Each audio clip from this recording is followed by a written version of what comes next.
Hello. How's everybody doing? Good afternoon. I did see Magnus tweet. Funny guy. Funny guy. I'm not in the morning title Tuesday, no. Decided to cut my losses and get ready for the late title Tuesday instead.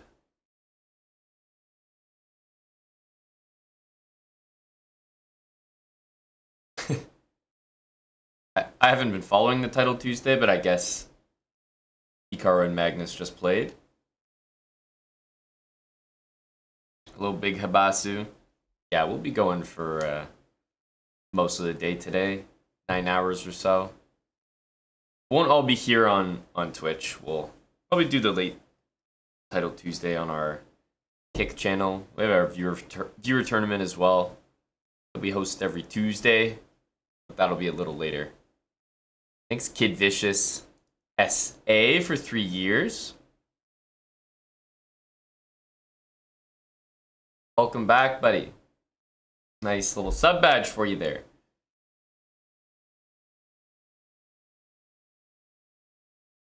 What up? Bam F6. Will BB, thanks for the 20 months. Will B1234. Goal 11, 64 months with Prime.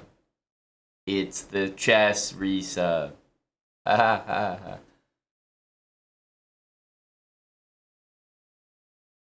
There's always a chance for someone to be the first unemployed nuke. Always. Yes, this is what Magnus. Yes. Hikaru must have mouse slipped bishop c4. Perfectly timed tweet. Wins all these online events, yet doesn't know how pawns capture. Interesting.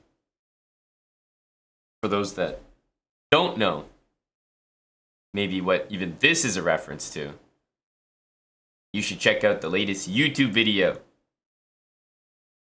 that Eric released. Thanks, Wally Renfield. 27 months. It is pretty comfortable, actually. I think it's underused. We don't have enough guests.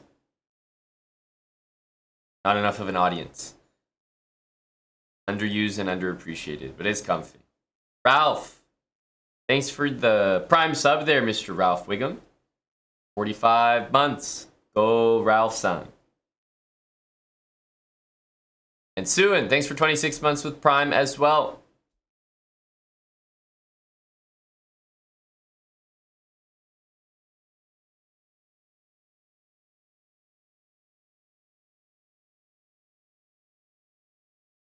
Magnus is a funny guy. Likes to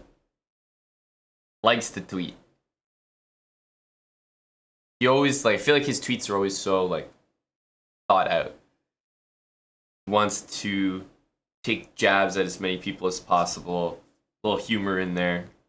Sarcastic. He's definitely a pot stirrer. Gotta give him that. We have a new command. That's right. Armin174. Just want to make sure we have that one documented. Exclamation mark washed. I don't see myself playing chess in any kind of serious way past the age of 40. Specifically because I refuse to go senile like Kramnik and get angry that I'm not as good as I once was. When people ask me about my future, yeah, I might play past 40, but I'm not going to be playing once I'm washed. It's up there with streamers. Exclamation mark streamers. A couple all-time commands.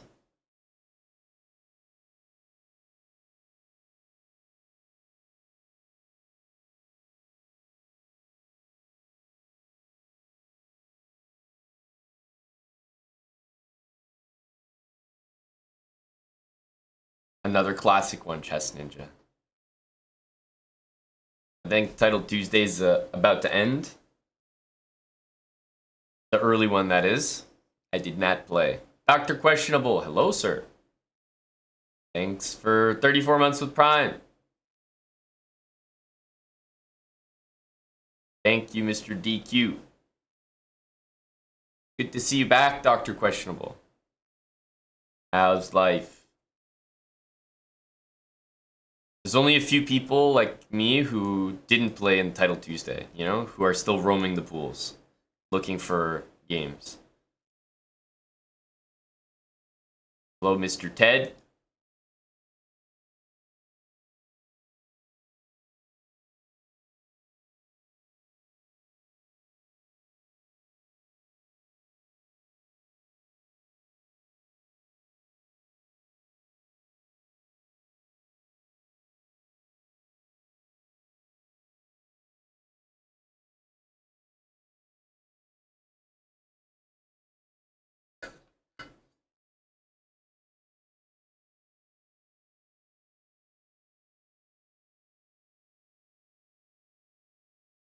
Hello, Luther.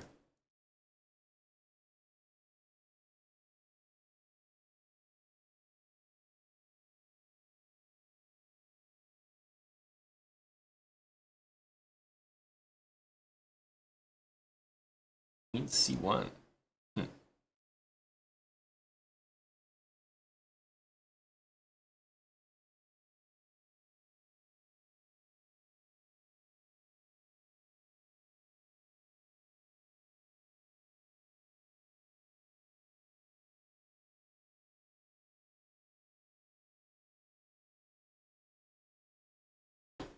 This move is going to be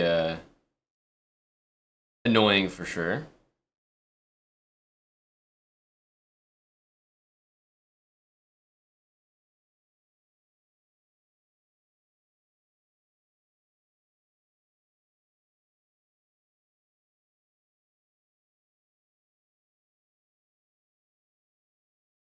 Stop knight g5.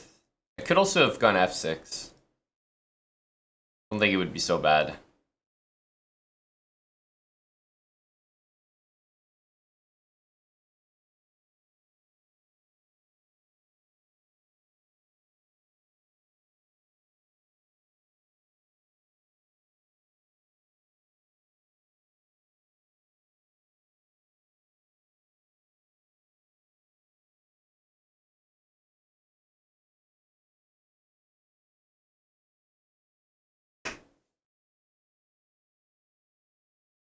I think Title Tuesday is ending in 5-10 minutes.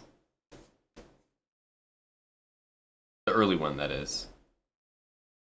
Yeah, I was up a couple hours ago, but I didn't really feel like playing the early Title Tuesday. And it's never as interesting as the late Title Tuesday in terms of my performance, so decided to cut my losses before they actually happen.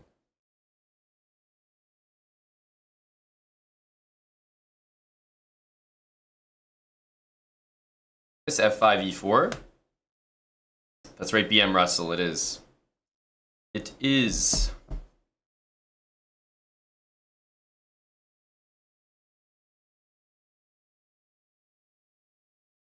Got a couple squares we can get into there. Also, knight takes a2. It's a little bit of a threat.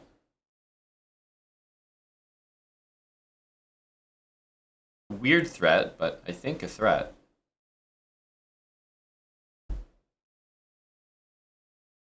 It's definitely a funny looking move.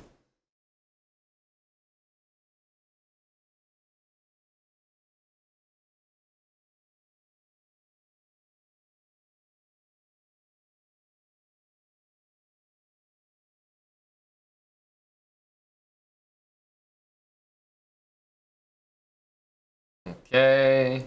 Knight a4 we can take and go a5 and get our knight out.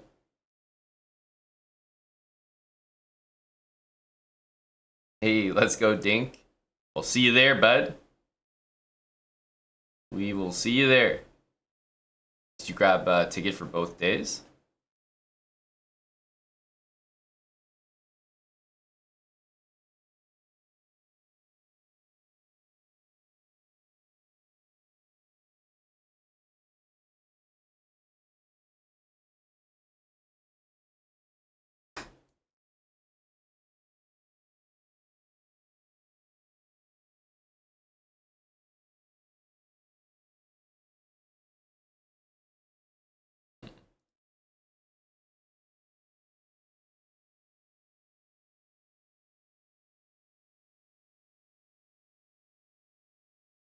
Try not to allow this, although I guess we're allowing something.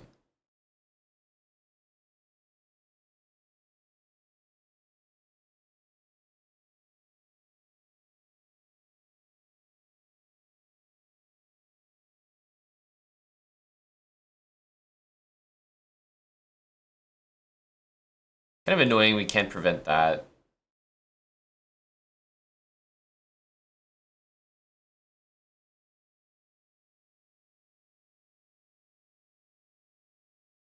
Thought he would take on b6 there. That was odd.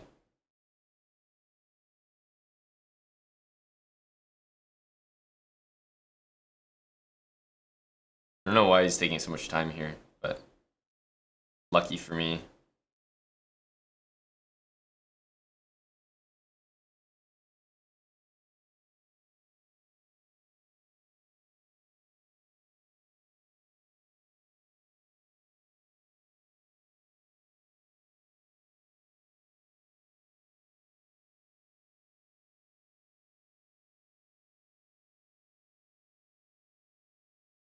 Just seems really slow. He just seems really slow. Saturday, but you're coming Friday night. I think that's, if you were only going to pick one, I think that's the best way to do it.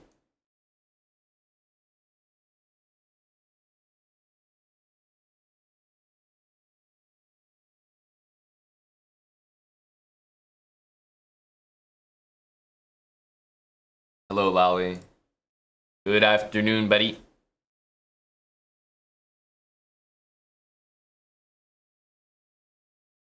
Playing him again here.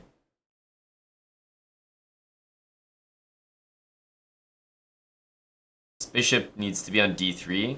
We definitely wasted time playing here, but what I hate even more is playing bishop d3 and then they go e5 and try to play e4. It's very annoying. But we allowed him to get this because I had to waste extra time going like that. Normally he would never be able to play rook c8 if my bishop was here, because I'd just go queen e2. And the only way to defend the pawn is like rook back to a8. But because he had that extra move, he was able to go rook c7 and then queen a8, which is a little bit nicer in terms of his coordination. That's not the end of the world.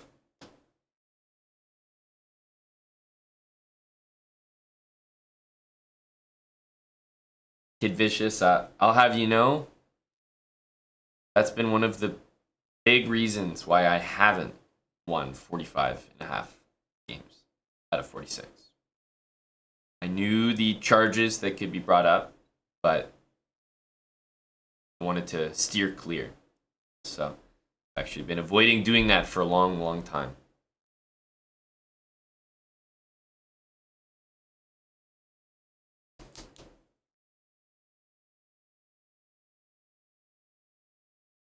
Indoor cycling train, Lolly. That doesn't sound like fun. I did some indoor cycling recently, and my body's still paying for it. I don't know about soon, Lolly, but definitely before the next Title Tuesday, so the next 4 hours for sure. He's using a ton of time here. Like, I don't know. E4 just made him freeze completely. It's kind of a normal move, but yeah, I don't know.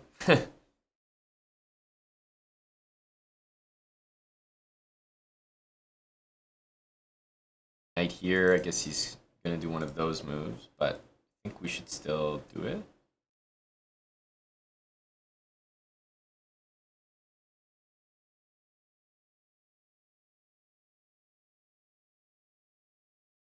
Probably this knight goes to d2. Whoa. What the hell's happening here?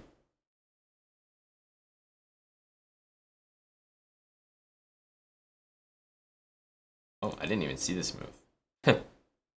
I thought he was playing f5, e4, so just miscalculated there. But could still be a little weird here.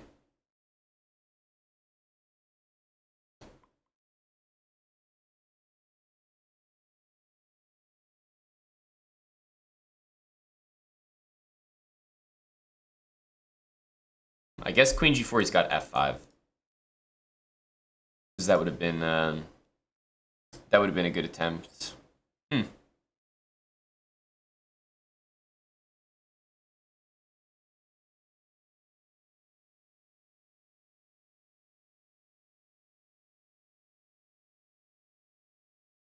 I have to find some counterplay here.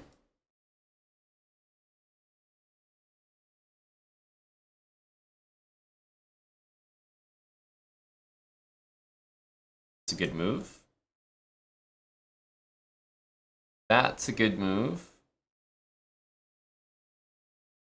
Okay, I want to make sure we don't get mated.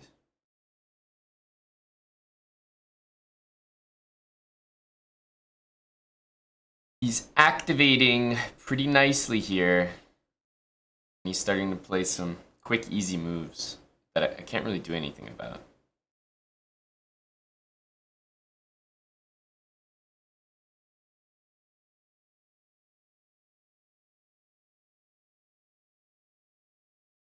Brutal.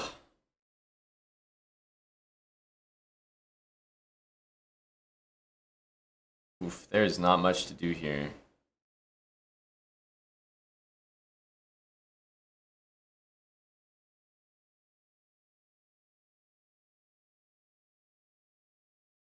Okay. Very strange.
He doesn't have enough time. Just keep our rook on light squares. Weird. I don't know how we came back there. We got extremely lucky because he gave away an entire exchange and we only barely won. Goes to show what would have happened if he had just kept the material. Kind of a weird player. I don't know what to say. He used so much time there at the start. We blundered and actually we didn't. I mean, yeah, we blundered, but I didn't even see it. Like he just hit us with it. Knight takes e4 is just a very good move. We just got ruthlessly outplayed, and then such a weird, yeah, I don't know, just such a weird blunder. Black is still better after this blunder. That's how good his position is.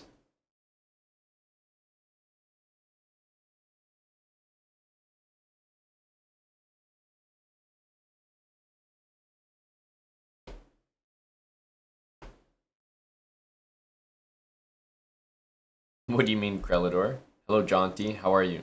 Good morning, or good afternoon to Tim. Hello, Salty. Yes, exclamation mark washed. Nice, a nice fresh command for the people.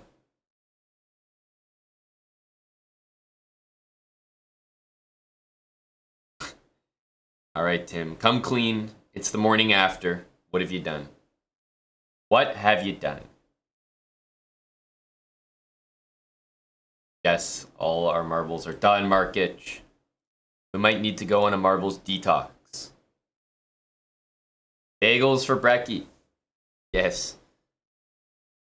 Recently unbanned bagels. Oh, wait a minute. Damn it. I mistimed it. Flame Bagels. I forgot. All the GMs are out of Title Tuesday now. Now they're all hunting me. This is not what we want. Get me out of here. I don't appreciate this.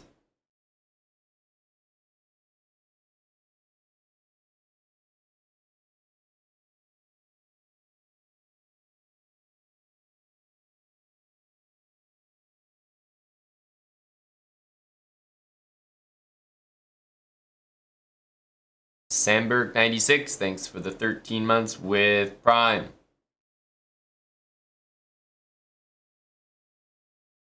Hey, cut it out with these moves. That's a good one.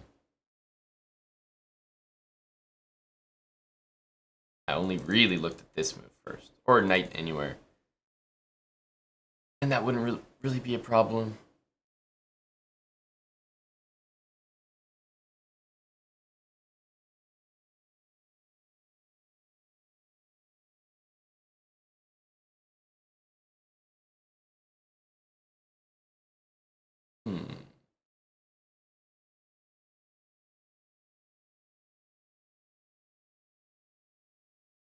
Maybe we can...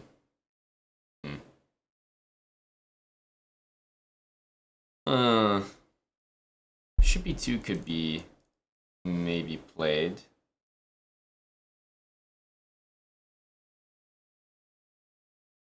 Takes. I think we have to just go for that.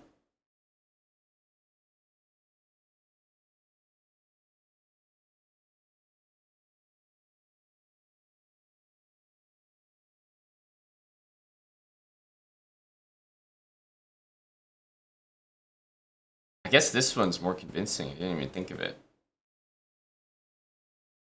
Because I was at least gonna be prepared to give up the exchange. Now I'm just down a piece. That's no fun.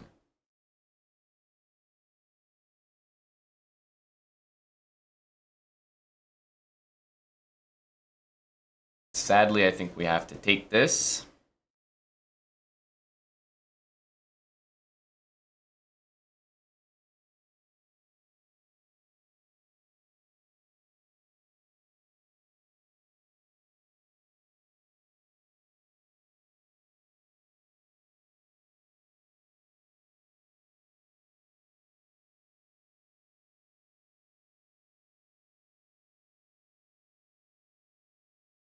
Not sure what we're supposed to do here. E3 and 84 was amazingly strong. I only really looked at knight f3. Forgot about the most obvious thing in the position.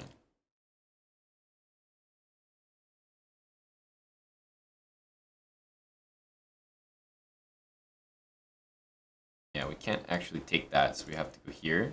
Sad again. Sad again.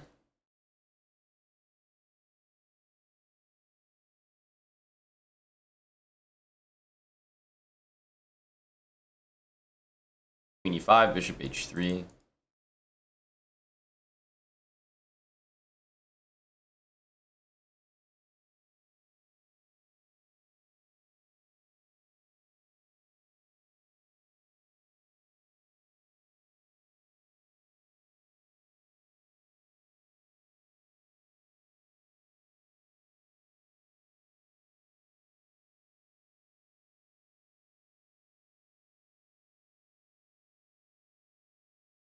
Maybe with the pawn. Go here.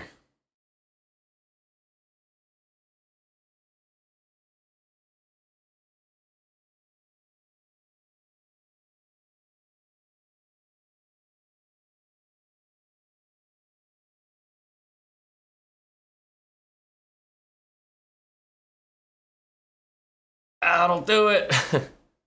That'll do it.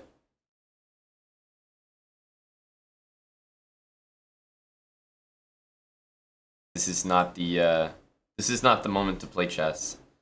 I'm just playing my first games of the day, and I'm running into not only just GMs, period, The GMs who've been playing Title Tuesday are all warmed up. I was hoping to snipe a few of the guys who weren't in Title Tuesday, like my last opponent. And we could have our own little match. But this is not what I signed up for. First thing in the morning. E3.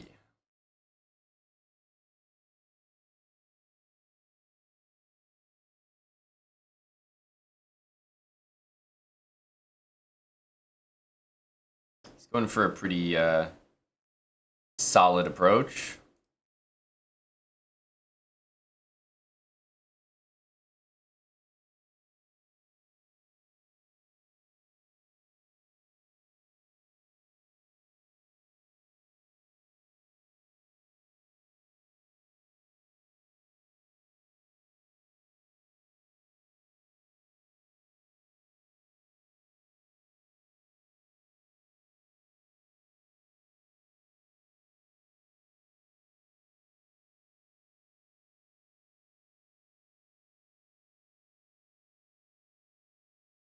Well, he's definitely got a lot of space here. Engines always like space. If you ask the engine here, I'm probably lost.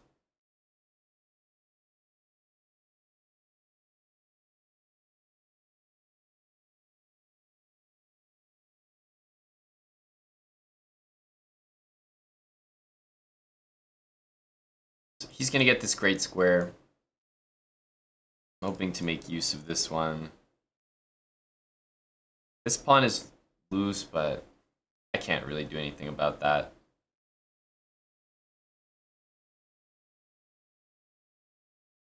I want to take with the knight. Bishop here. Is that really a problem? God damn.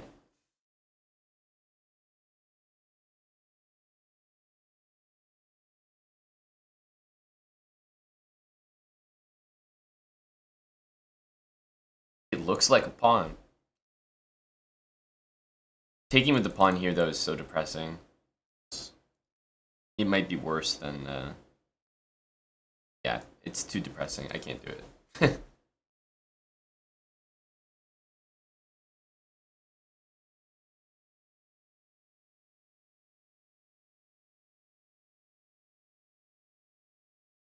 Like, I'd rather be down a pawn than playing that position.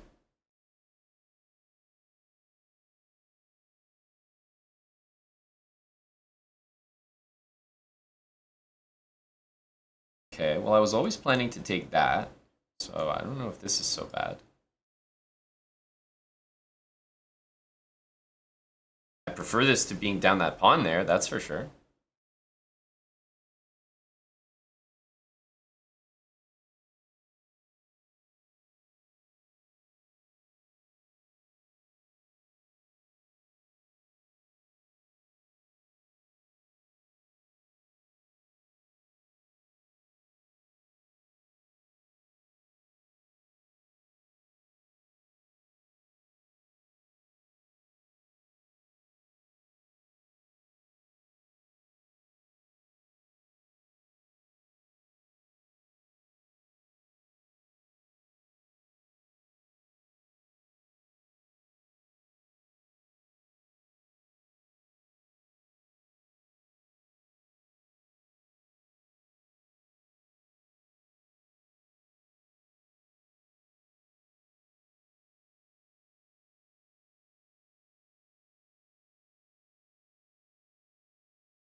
Maybe f5.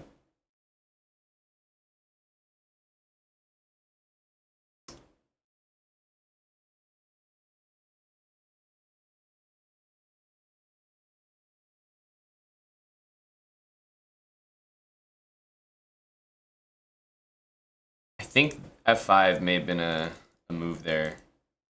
Takes, I could... No, maybe not that. Maybe f7. Oof.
Ah.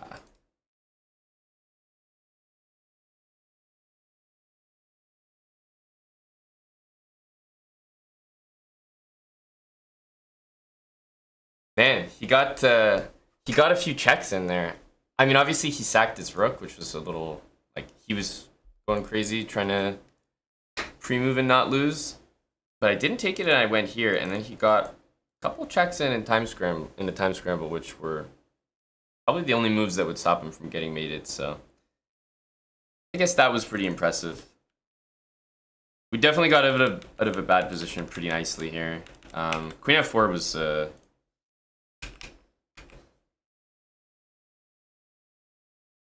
yeah. Yeah, we played pretty well. Here we're actually fine. There's knight takes c4, but at this point we were just going. I was way down on time. 10 seconds. Can't expect to have success there. I got ruthlessly outplayed. But this isn't what I wanted. This isn't what I signed up for. I wanted the washed titled players. Like the ones that didn't compete in Titled Tuesday. Instead, I'm getting the sweaties.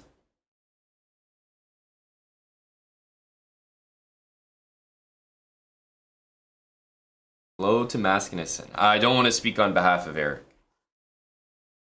Couldn't possibly. Myself, I can admit it.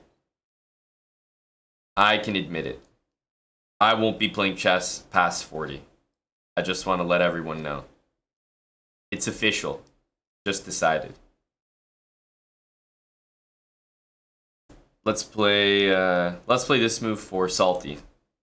Oh, he didn't play bishop e4. Okay, let's give him one more chance.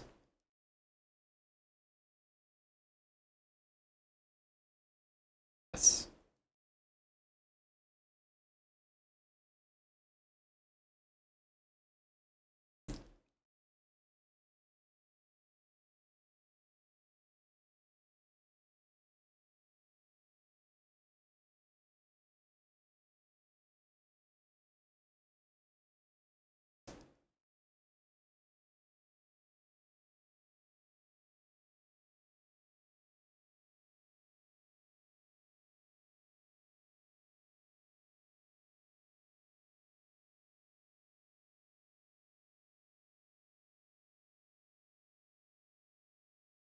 Okay. Salty, any advice here, buddy? How are we supposed to make this one work, eh?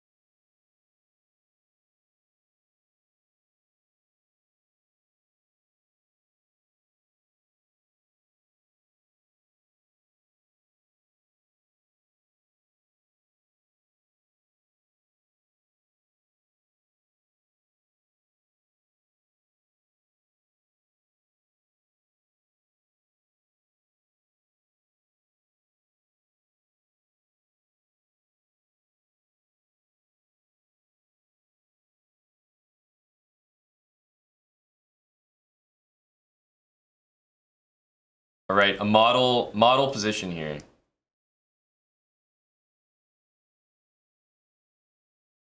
Doesn't get better than this, no?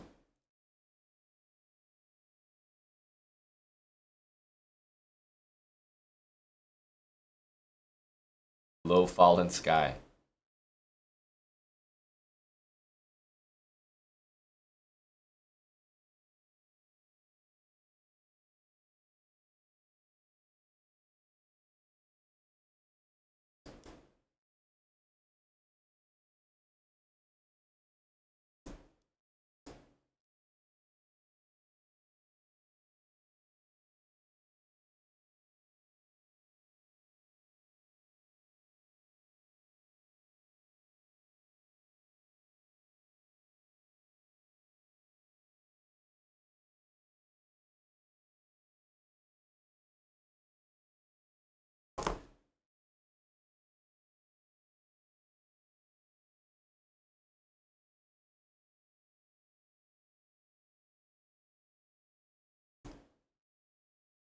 Thought he might do that.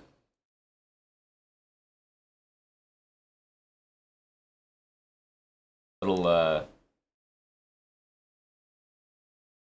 unfortunate if this works, but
it's not a not a position I can come back from.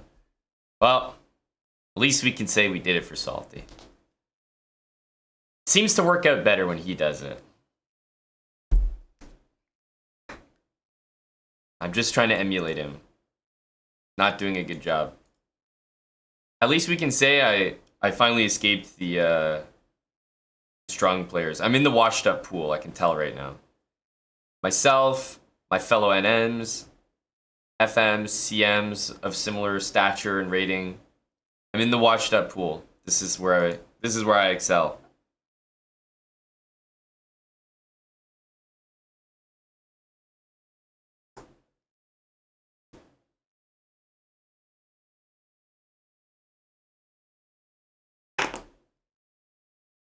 Hello to Nicola.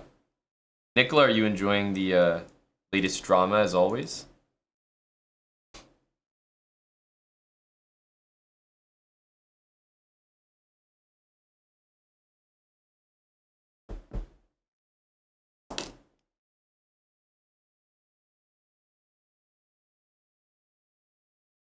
Suzanne, you were a VIP in Hickey's channel?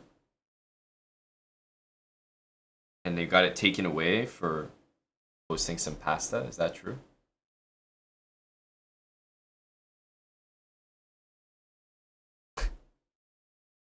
That's very funny.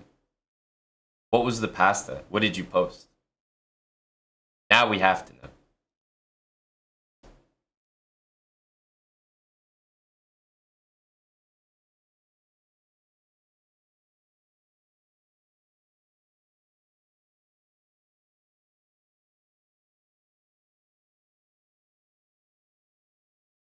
I don't think he'll do that.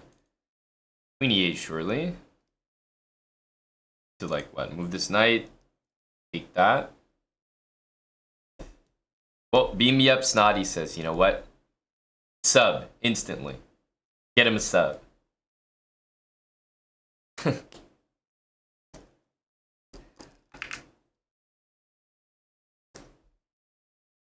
Yeah. 95 can't be played because of this.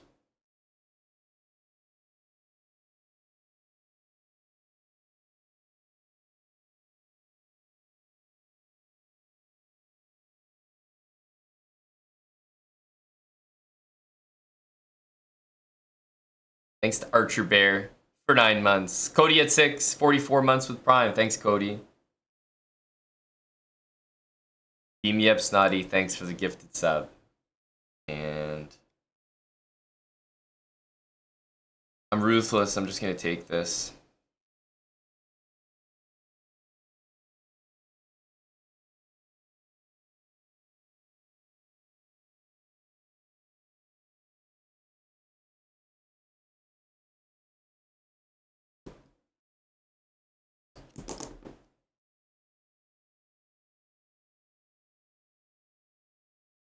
Rook e1. Feels like this is almost like the moment where you just do something crazy like knight e4. I don't think it works though. Pistola, thanks for the 41 months of Prime.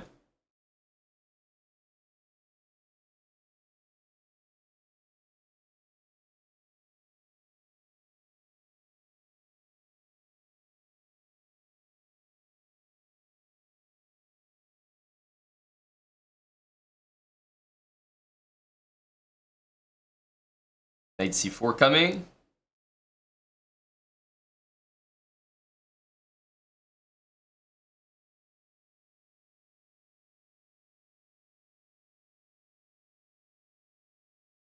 Still has a pretty strong position, so this is not a spot we can mess around in.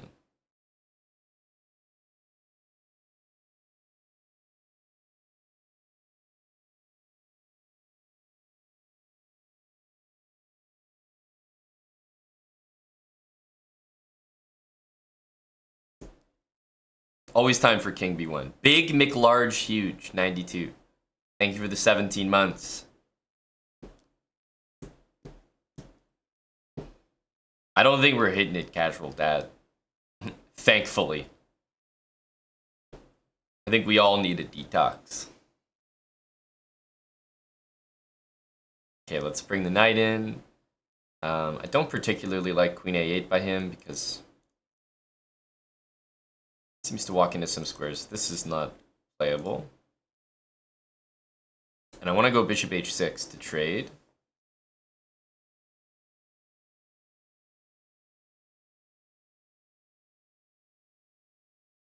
I'm not sure this works though.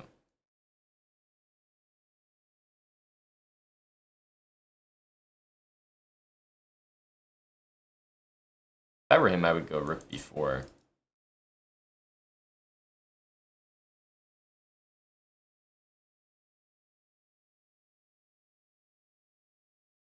Knight takes, then Rook takes B2. It might work, but it seems unnecessary.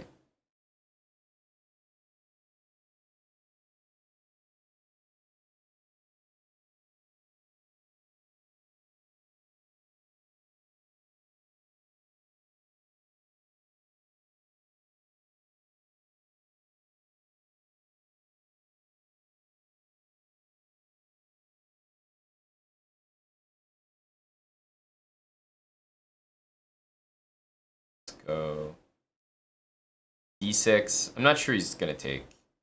Probably go Bishop F4 or something. Does take. It was here, surprising. So takes. He's gonna castle. We need a spot for this king. I think C6 and King E7 is gonna be the way. We can go here too, but sometimes F4 and the diagonal is a little uncomfortable. Although I think if he does F4 anyway, I'm not sure what we're going to do.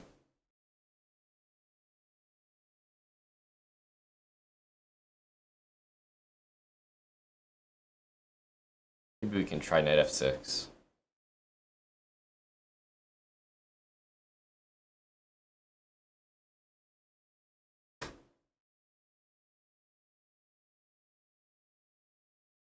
Yeah, let's keep the bishop. I don't like the weak dark squares.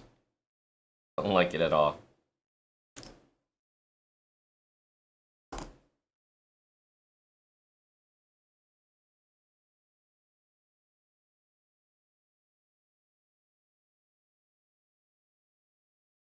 We have a pretty okay position. We might go here. Okay. No, he's playing it a little soft.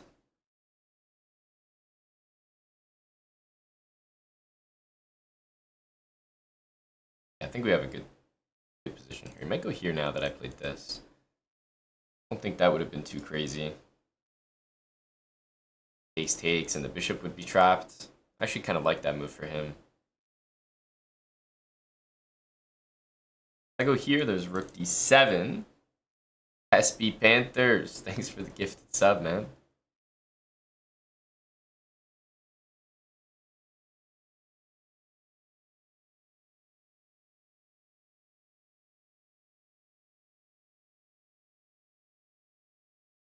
I really want to do this.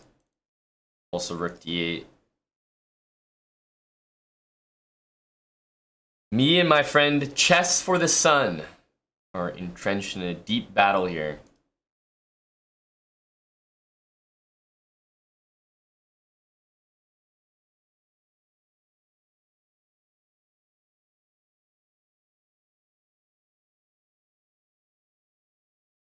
Takes, we'll take back with the pawn.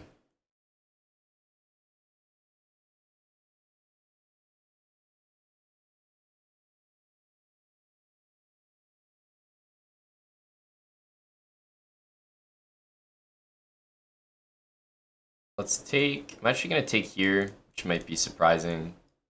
I'm going to play h6, and knight f6 and bishop f7 are the moves I want to do.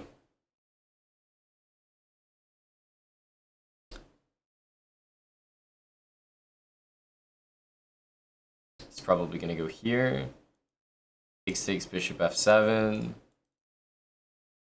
e5, takes.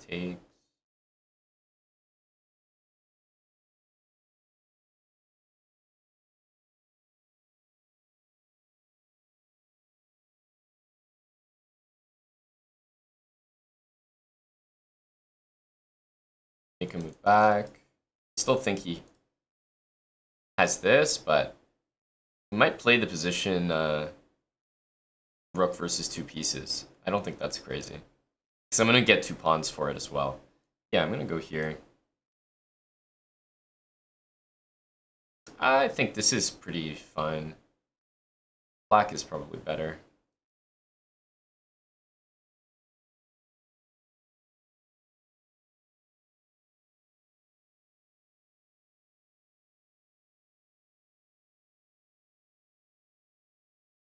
This was an oversight, like a huge oversight, definitely. I think I might be lost after this.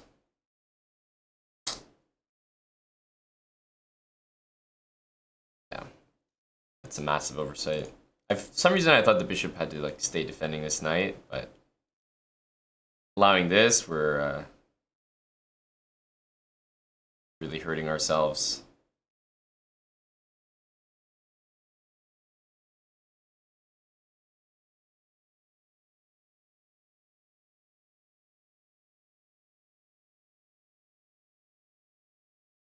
Oof.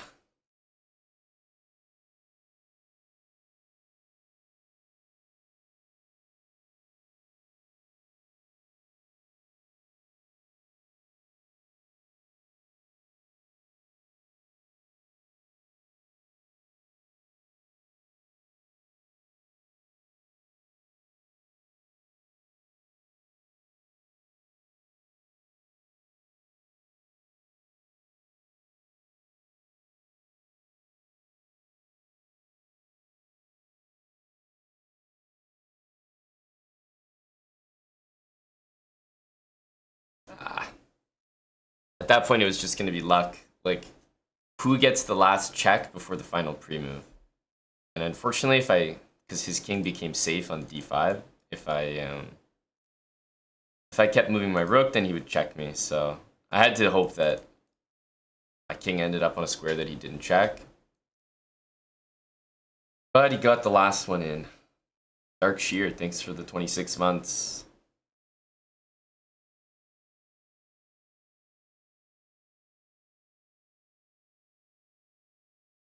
Okay. Last time he played this, it didn't go super well for him, but I definitely don't think this line is supposed to be anything for white. I mean, I'm castling into an attack, which is always a little bit strange. It's weird how you castle long, you move your king, and then you move your rook, just to simulate the feeling of castling short.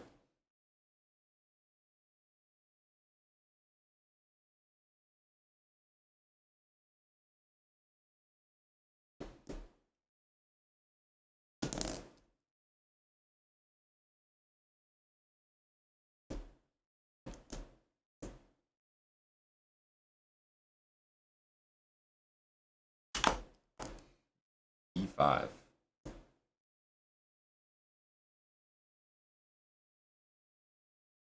Yeah.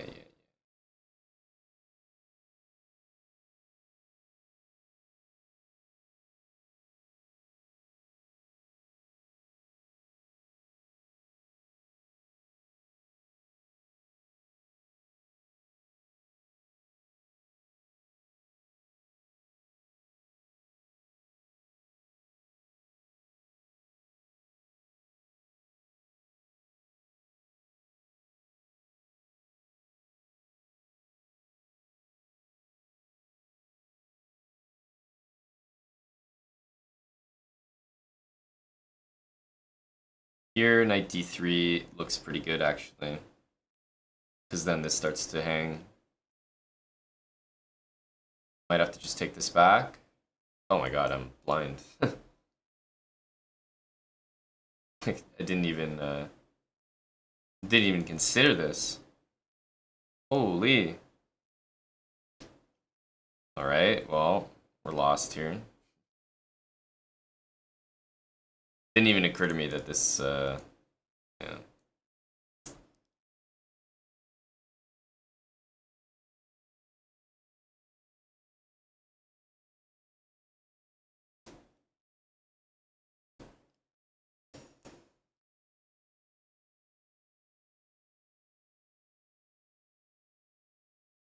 Not much to do here. Thanks for the 17 months, Dab Cat.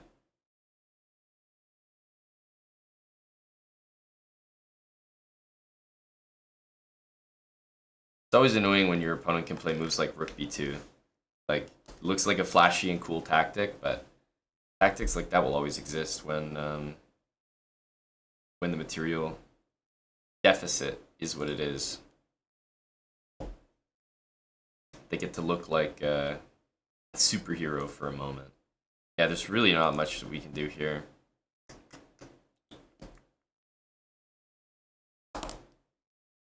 This Queen D4 is coming as well.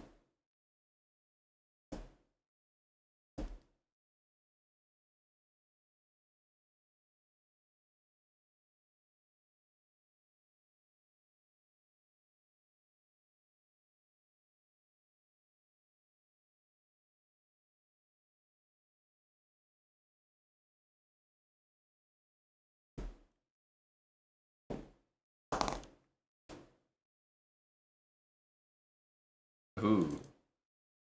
Fancy. So fancy.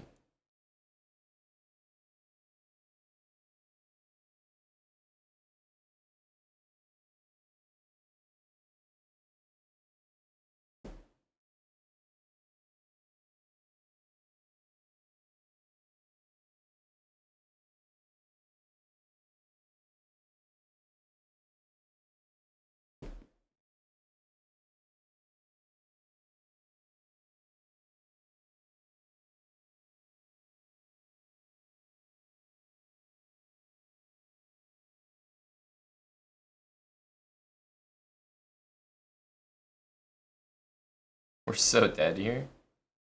Not sure what the holdup is.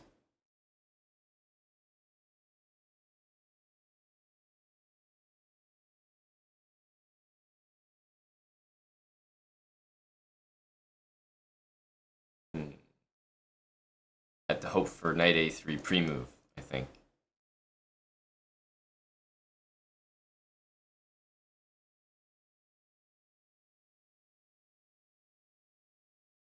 You know, the more I'm looking at the chat, the more I think that Suzanne is a hickey plant.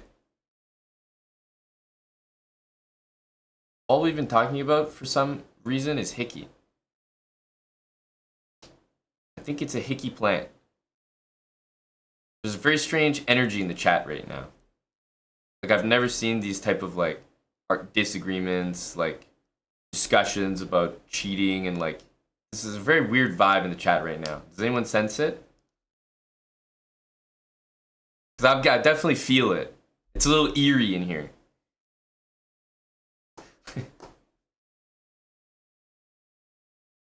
Yeah, I'm definitely getting plant energy.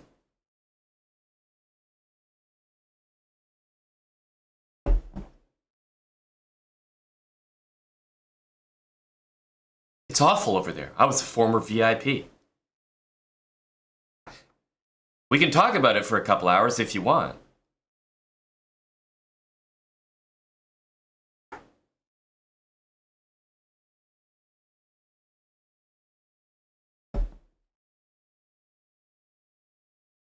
The energy. You can feel the energy in the room. It smells like hickey.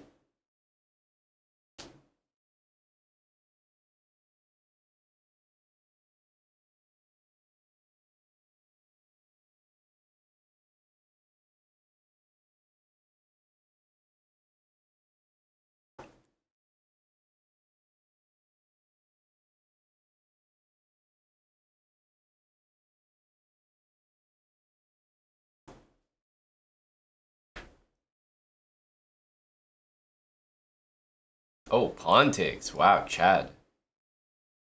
Did not see that one coming.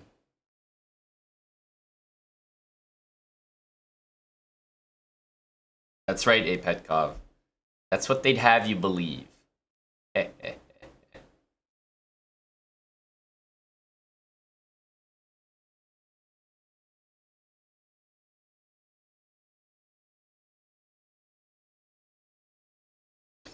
Very hard to make moves here.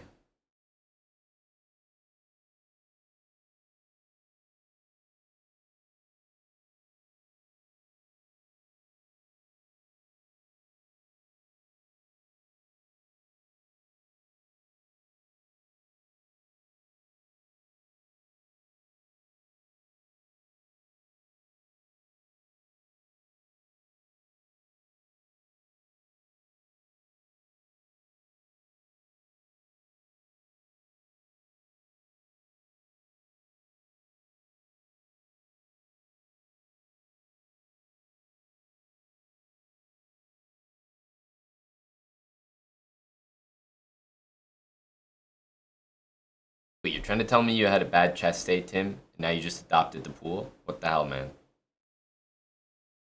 Where's the honesty? Okay, because we have to take. Here, there's knight a4, which looks pretty rough.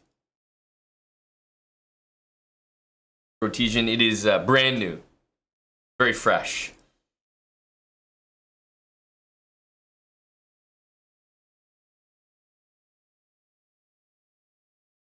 Very fresh. He's got to cut it out with these good moves, you know.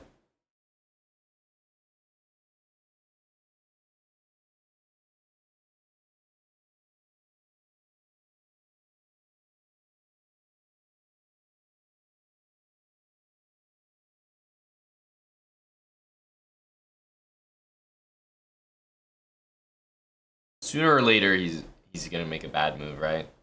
It'll happen. Oh, were you playing on stream, Tim? Is that what was going on?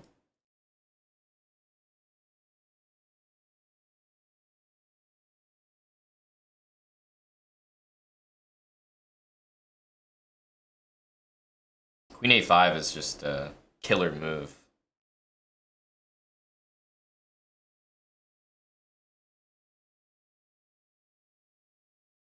Ugh, this move's really strong. Really strong. We have to go here. This move's strong as well. Stronger. Oh, rook a7. I didn't even see that. I thought queen b5. We can blame this game on the Hickey plant. I realized it at the beginning of this game. I was like, yep. I sense it. I sense it.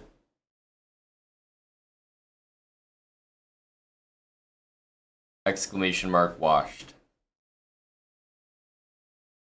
Maybe it wasn't a Hickey plant. Maybe I planted the Hickey plant so that I would have excuses for these losses. Maybe I'm ahead of you guys.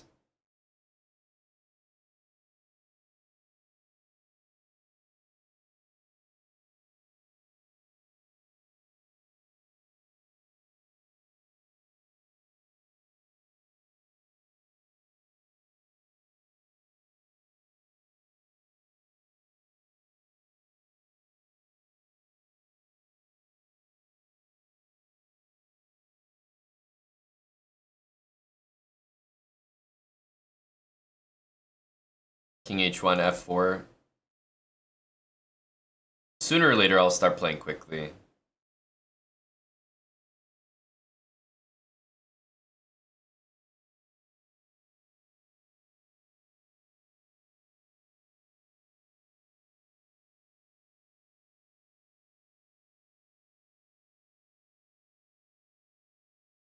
It's a weird move. Queen g5 is the normal move that that you play in this line, so.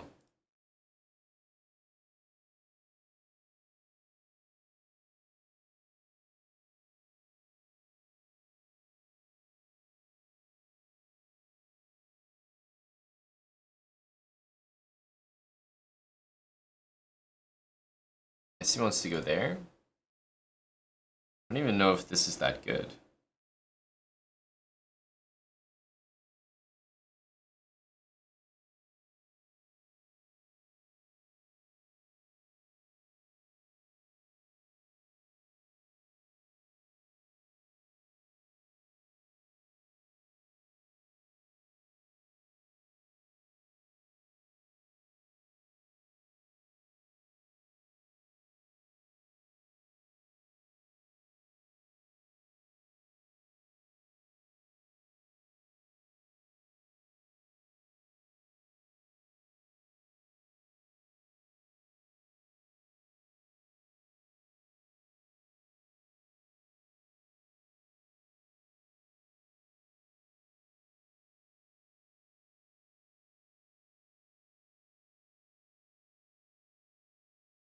Just a guy offering trades.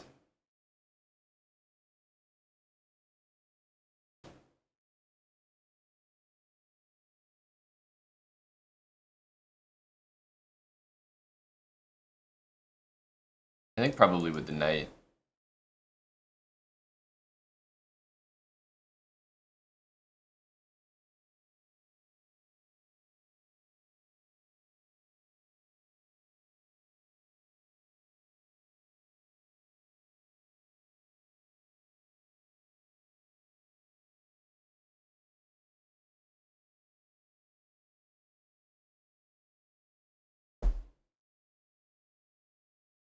I think we might have to go g4.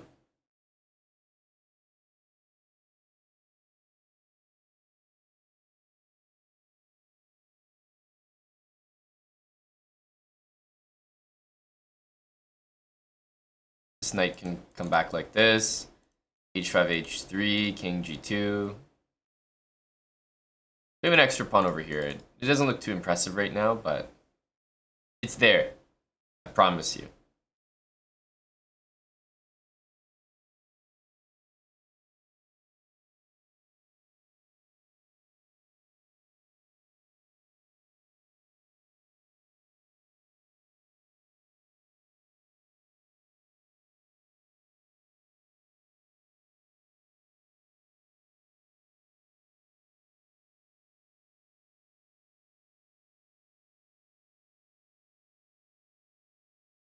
How should we take this? I think probably just with the bishop is fine.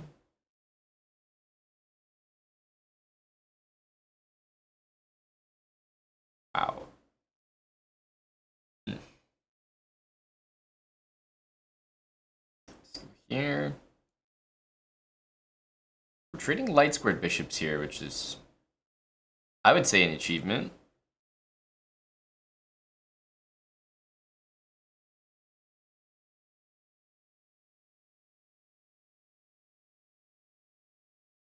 Huh.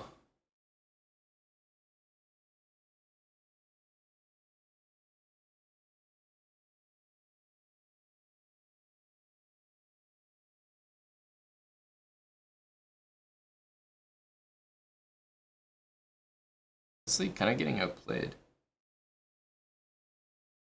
If I'm being totally honest.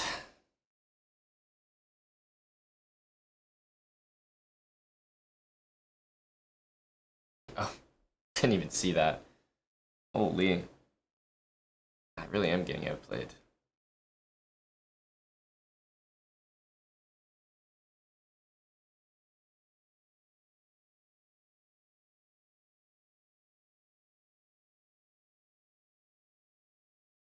guess we don't have the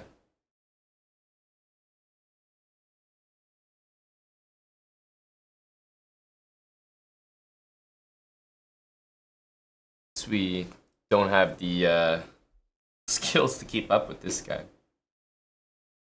He's just better. Better player. Better player is not winning this. Better player's winning the match, but not winning this game. That's for sure.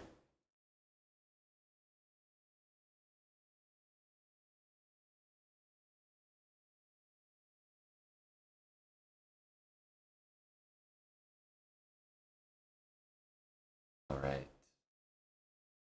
How does this get played again? What line could we play here?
Let's do this. From what I remember playing this opening as white, it was never really too impressive to allow knight h5, so that's what I'm gonna play against.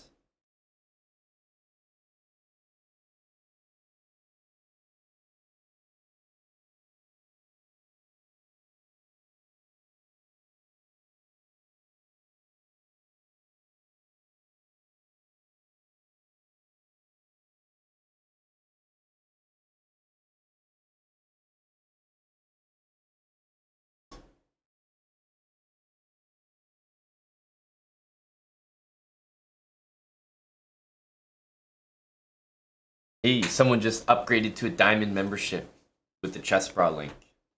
I was told recently that there's a Black Friday sale on, or I guess deal, for upgrading your membership. That if you upgrade it, you get an extra month, basically.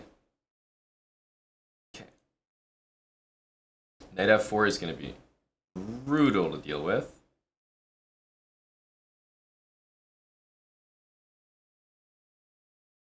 Oof.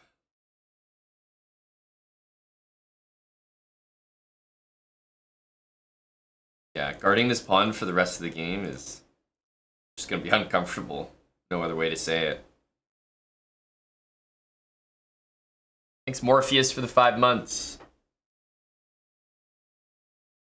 And Dan CJ, thanks for the Prime sub.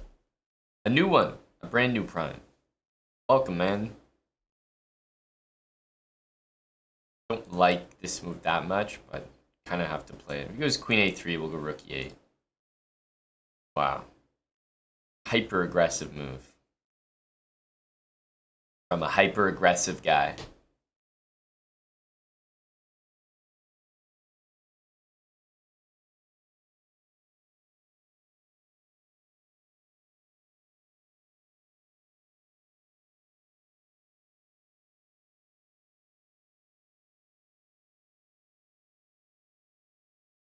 Of course he can't take it. He's probably going to go Rook there.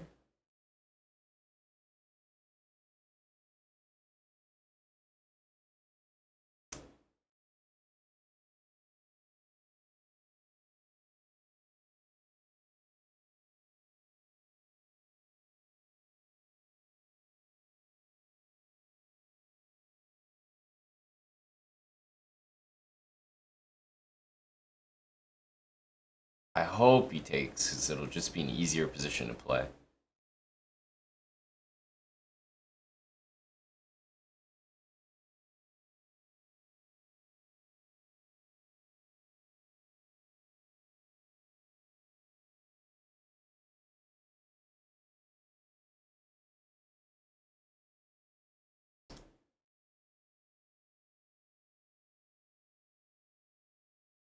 Oof. And he has moves non-stop here.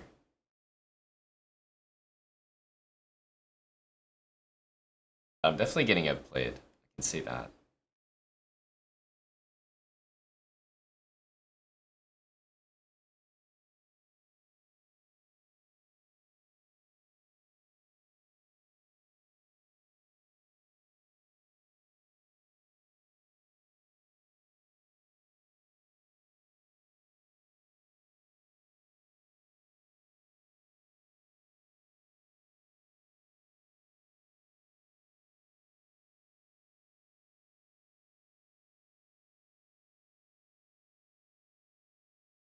Getting outplayed every game. He's just a better player.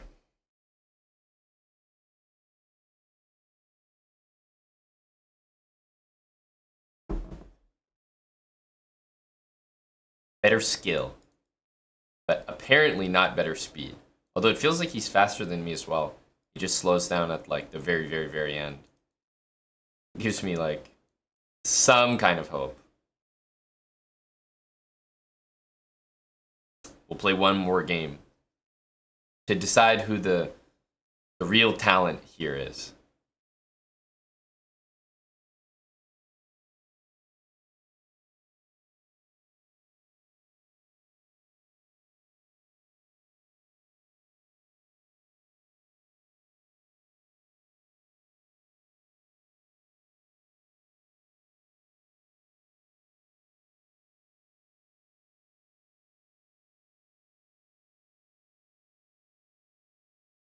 Knight c4 doesn't bother me just yet. Knight c6. At the moment, he can take it. Will I review any of these games? Not a single one. Resounding no.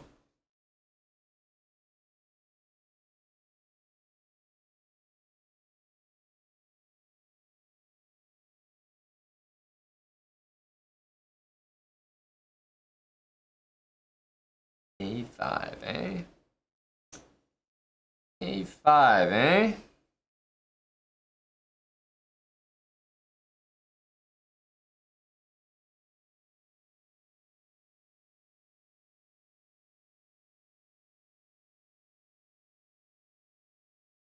All right, let's go here.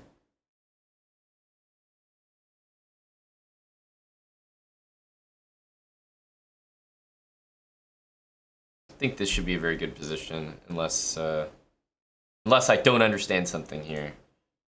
So he might try this. So there. E5 is the only move.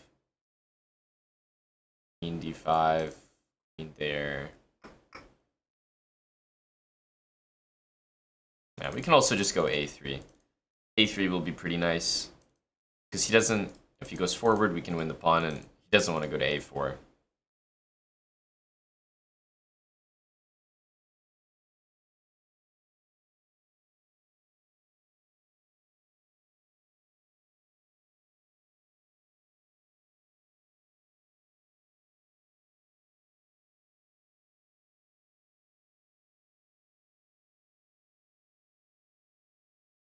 Yeah, this should be a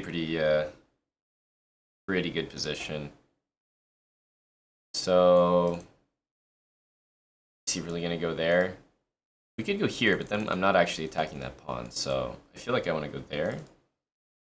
But here has the idea of just going rook d1 and keeping it simple.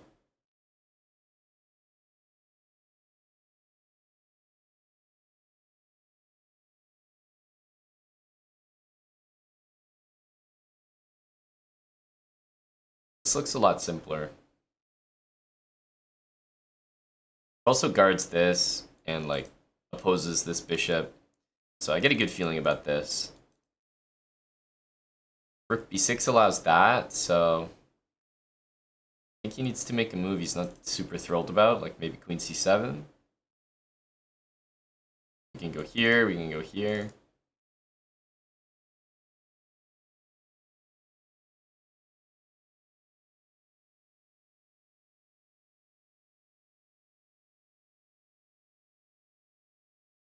I mean, I guess he's gonna go there. No, he goes here, but he's lost now. He's lost now.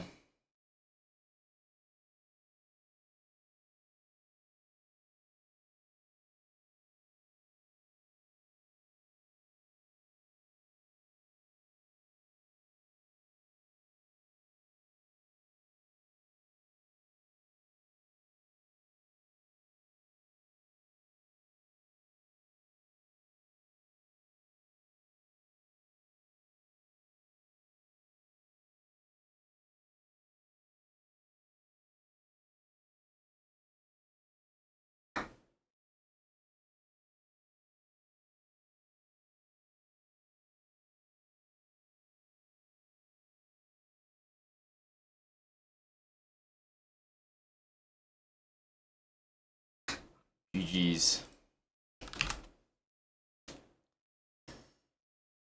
GG's. The superior chess player and higher skilled player comes away with the victory in the end, as expected.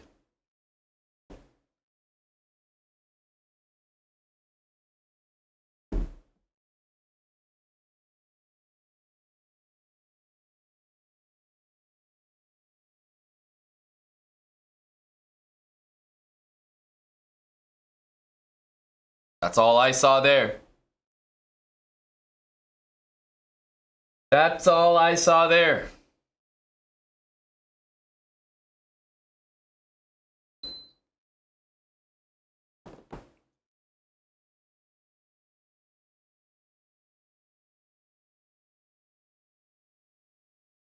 Yep, just going for another one here. This is what, with knight b6? These never go well.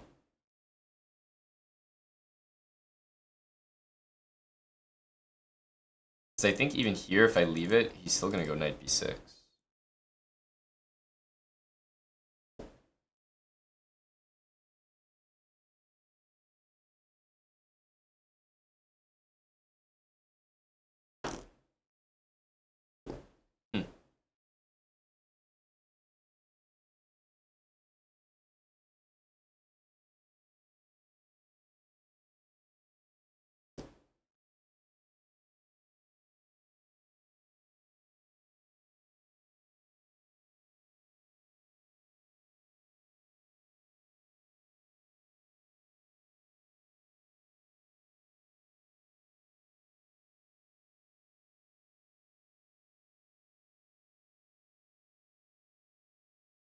Just the guy trying to make some threats here.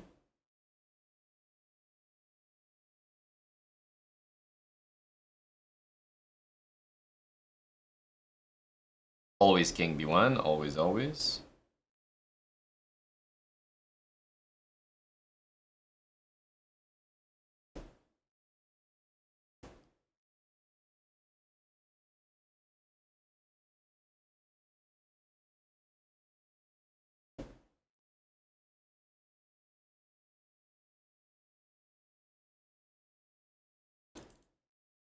We can take and go here, which will be just a decent position, but we can also take this.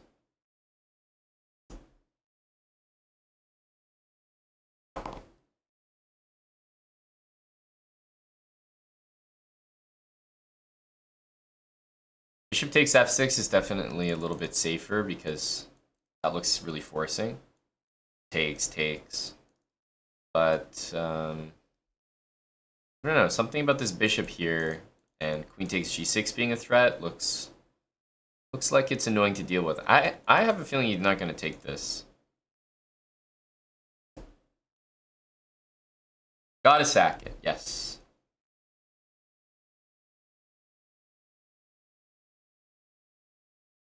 I mean, like, knight here. Maybe we just lift the rook. So he wants to go knight h7 against that, but then we just go rook h5. How is he dealing with this?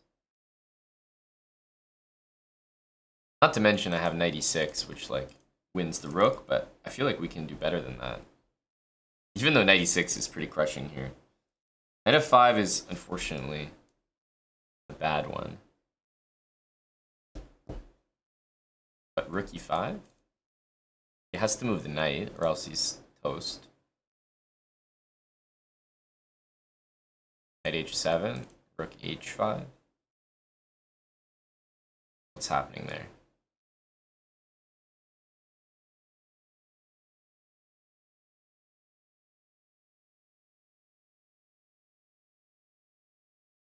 I don't see anything.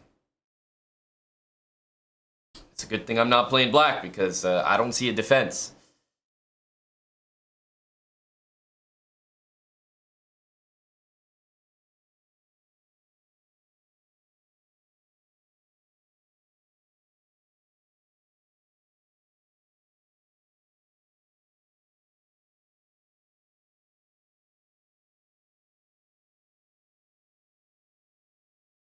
It just feels like it works. The coordination is too good. He's like not developed at all. IBQN. I have replied to you. People in chat have replied to you. You gotta listen, man. Knight f5, bishop f5. Why can you not take the queen there? It's not allowed. Why? See if you can figure it out. Nice little puzzle for you, my friend.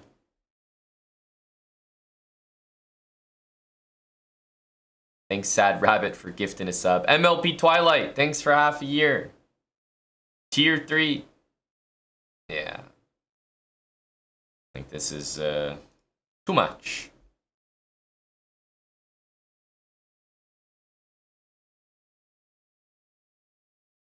I think bishop h6 there is going to be working every time.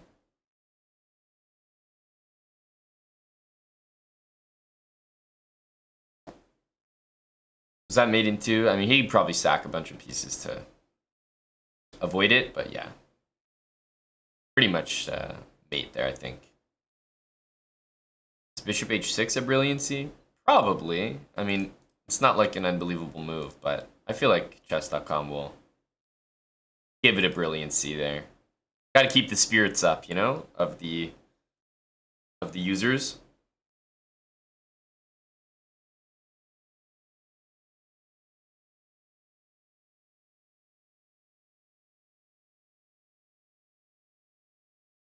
He definitely knows what he's doing here. Knight d5 and c3 and a4. Yeah, I'm for sure dealing with a sweaty here. At least in this variation, he is.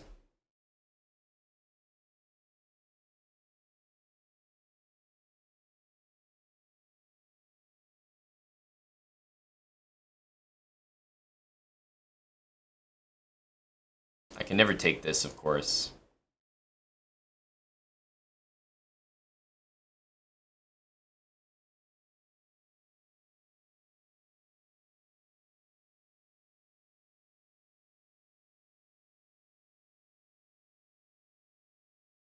Like this is kind of a threat. I'm gonna take this.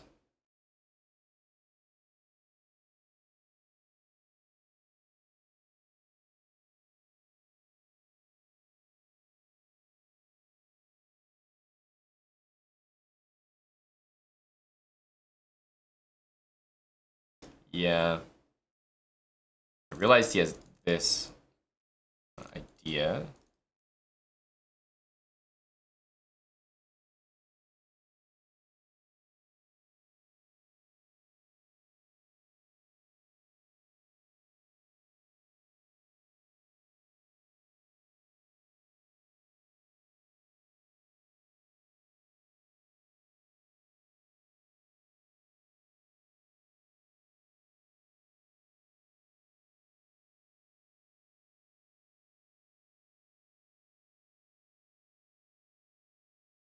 I suppose he can play knight takes. But yeah, he's probably gonna do this. You don't have to take. You can go here. And then you can go here. Here, rook b6. King here. Yeah, but he has knight c4 there. So I think we should take f4. We can go back. We can also go here. And then it's just equal, I guess.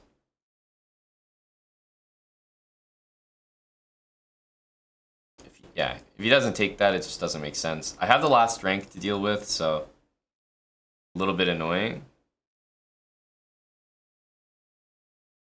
Try to take this. I need an escape square.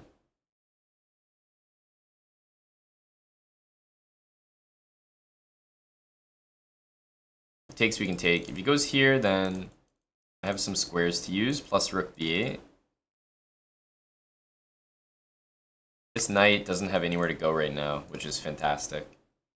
So in the end, I think I end up a pawn after that. Plus this is a pretty nice move. Knight e5 hits this. I guess he has king f2 though.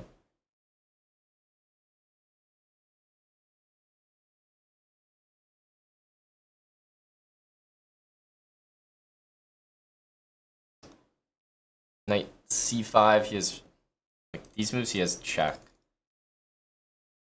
I mean, it's still a fine move, but it's just not it's not going to be winning immediately. So I'll just wait for the moment. I'll try to bring my king up, then I'll be threatening to do something like this. And he can't go there.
I want to go here.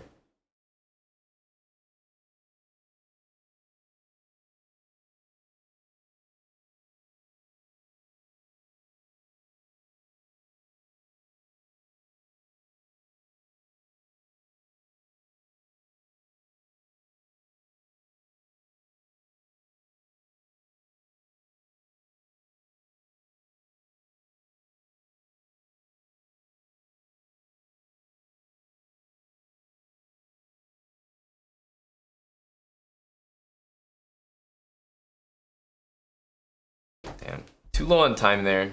I didn't realize that I was actually forcing to win his knight after rook check. I just did it because I was like trying to make a quick move, but when he played knight g4, which was in retrospect a terrible move, I could play check, and no matter where he went, I could take his h3 pawn with check and win his knight. I think he saw that, which is why he took so long on that move. I was like, why is he thinking? What's he thinking about? Rook g2 was never made, but yeah, when he went knight g4, rook c3, take h3, and then the knight is hanging in every line, so that's what should have happened. And that's why he was thinking for so long. He probably realized that he was lost there.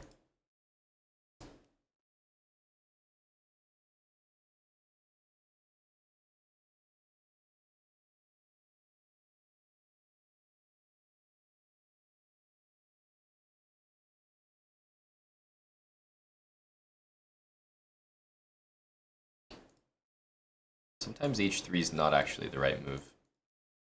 in these positions.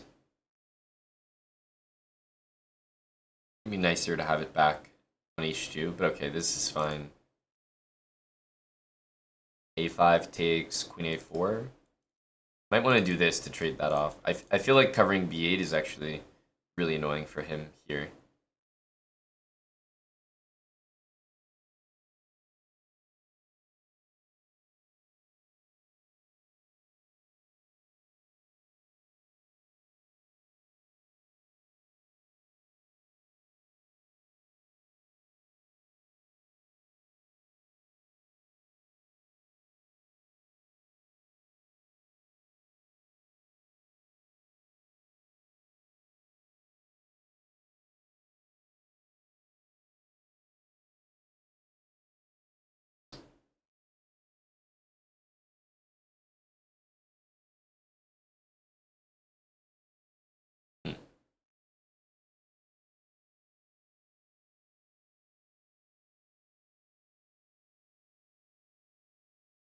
He can play queen c7 there, but I don't think he will.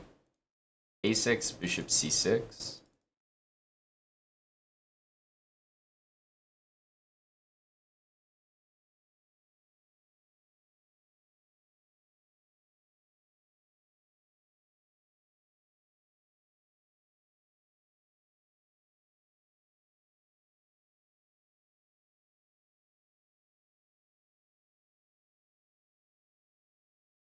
Rook a5, I think we'll take it and go rook here.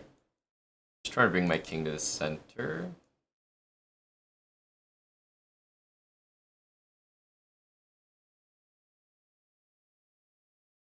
We have some dark square pawns. That's about it. Need to keep the bishops on the board, or we don't really have any advantage to speak of.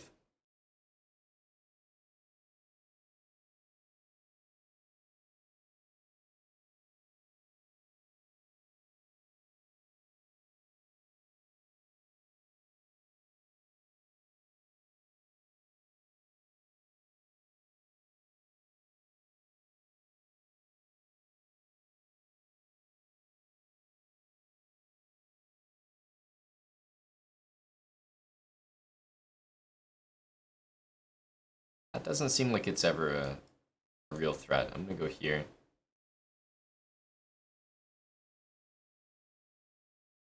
So yeah, he's gonna bring his king back around.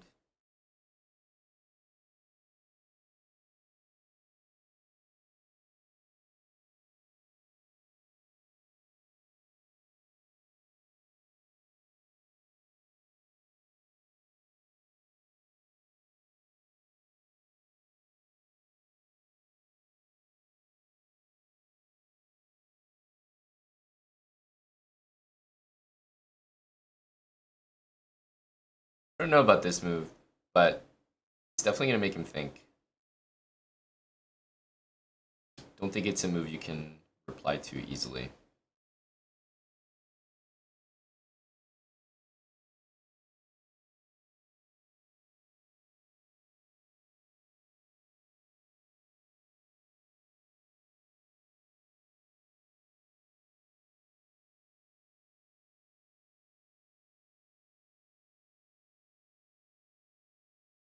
Just gonna want to go rook g1. Problem for him is, like, if he ever moves this rook on c8, then I'll trade the rook on a8 and bring the rook back to a8, and then I'll go rook g1 or something.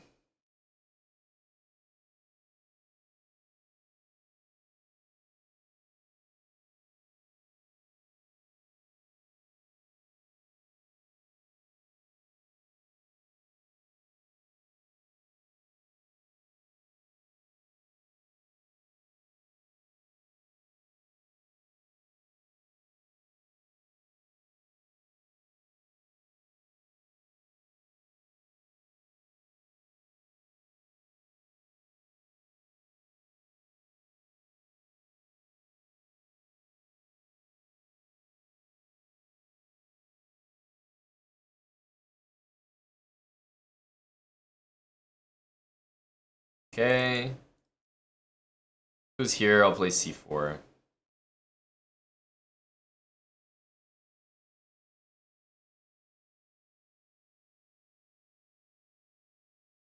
moves the knight, we'll jump in with knight b3. They kind of are their fourth shot. I can't lie, they're pretty comfortable.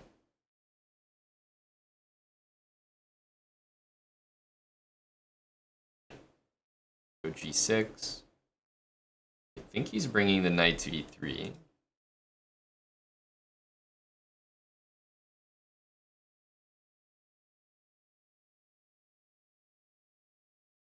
Okay, we'll definitely jump in with the knight.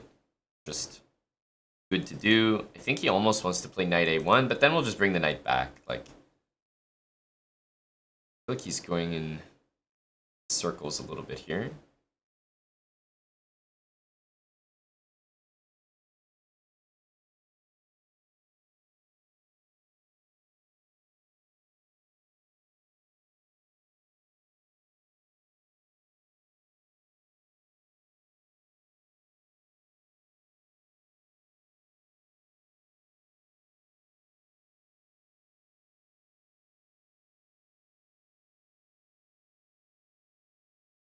Okay, rook b8, b5.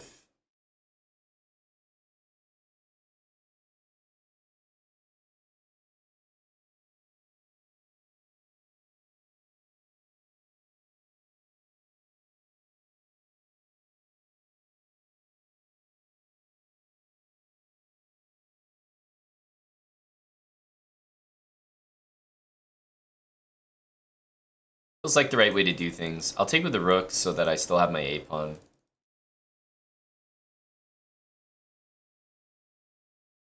I'm thinking about it though, because then he might go bishop c1, rook a1, and make it hard for me to do that. He goes there, which definitely don't think is a good move. Don't have a very high opinion of that move.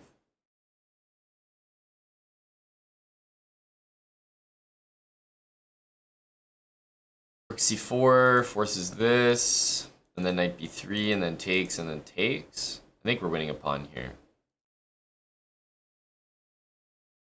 He can't keep both of these defended with this rook, because he would have to go there, which is not available. So we'll be dropping something here.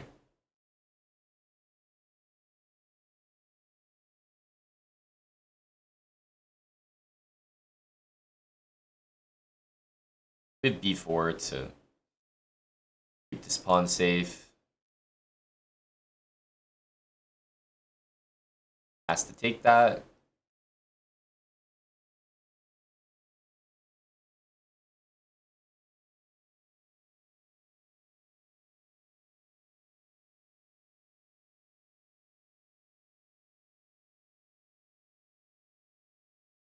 Ollie, you definitely did. I'm sorry to say. Sorry to announce that.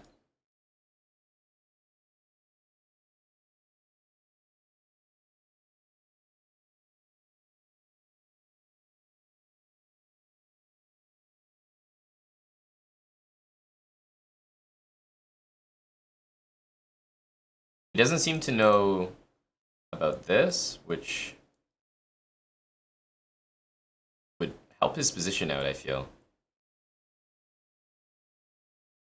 So we'll see how the position goes. Last time I played h3, this time I didn't. I'm saving the move. I mean, it's not the worst move in the position, but if the queens get traded and my king goes like that, then it's not really necessary. How should you spend money on chess to improve? Wow, that is a great question. Exclamation mark premium. Upgrade to a chess.com diamond membership using the ChessBra affiliate link today, and you'll also get an extra month for free. That is your answer right there.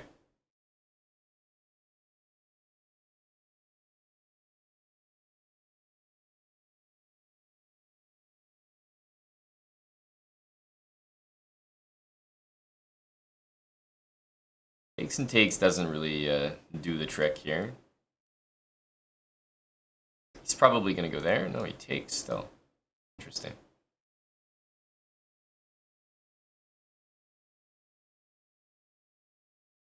He goes here, I actually want to go rook b4, so I'll say thank you. Bring the king in. Can always go rook a1.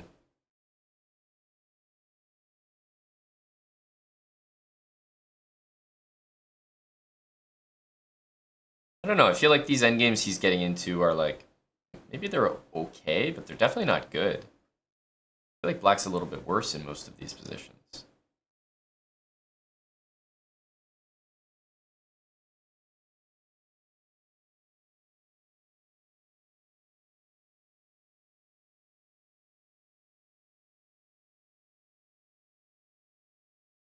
Yeah, exactly what I was just thinking, man marker. Like, exactly what I was just thinking. Don't really get it either.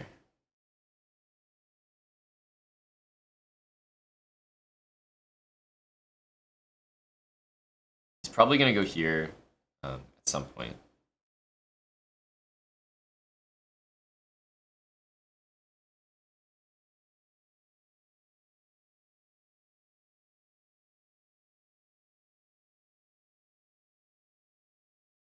Ooh, okay, we're very happy to see that move.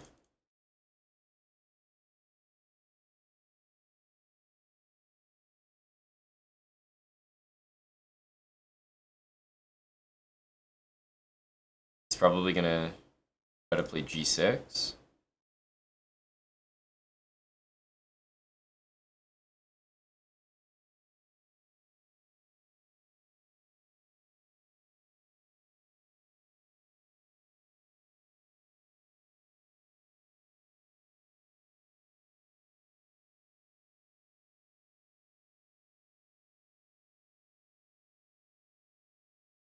If he plays this one, then it's not really going to work. This is to play rook c4. So if I go here, rook c4, guess that gets the job done.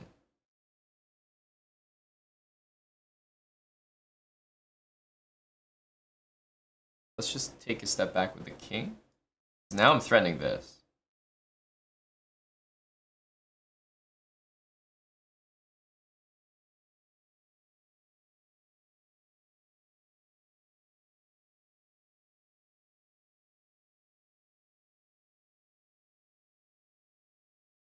It's hard for me to do this and get the bishop there, so just go f4, just to hit this, force g6. Here, I guess there is rook c4, although I actually, at this point, don't mind a trade of rooks.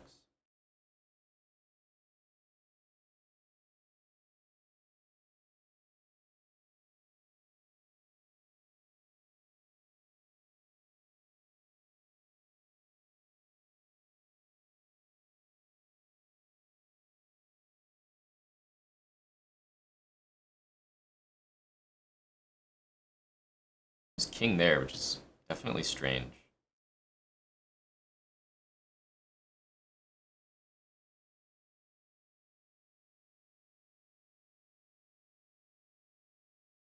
Ooh, I was just about to play c4 there.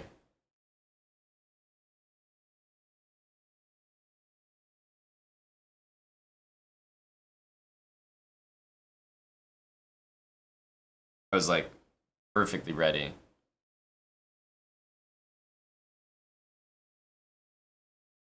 Okay, now I'm ready.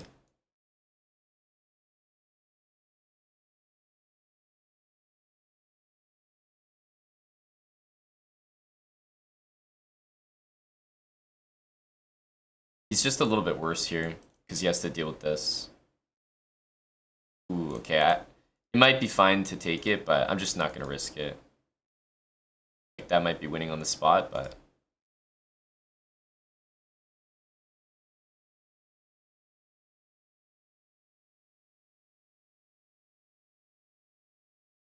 No point with time so low to go into a king and pawn endgame, because, like, stuff could only go wrong. But I think we picked a good moment to go c4 there.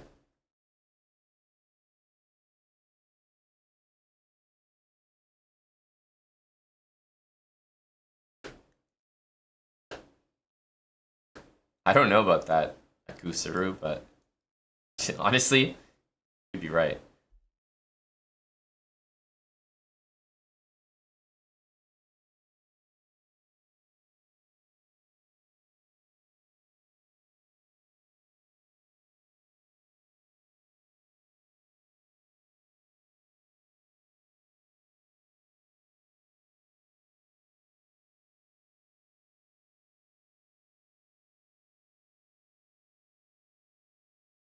just do this.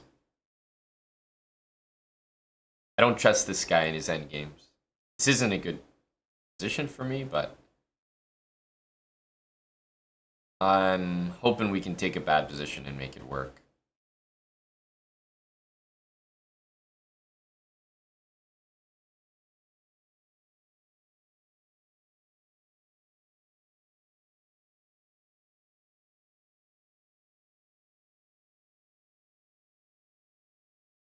I have to stop this, like, immediately.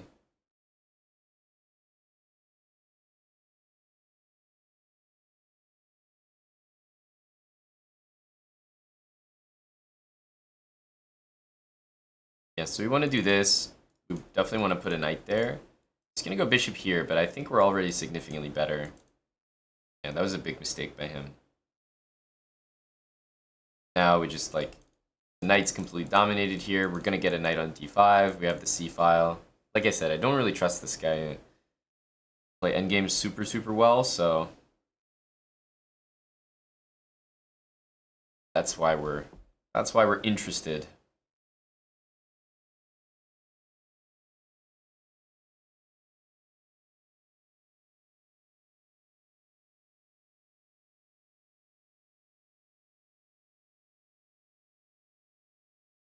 I'm going to trade one pair of rooks here, but not two. The fact that he has one rook here is basically useless.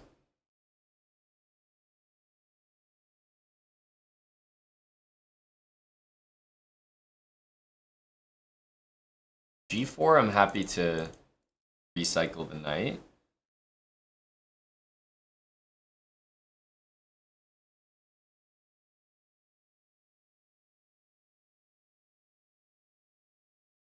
Here, we play g3. There's also knight c6 and rook takes f3, which is a nice idea.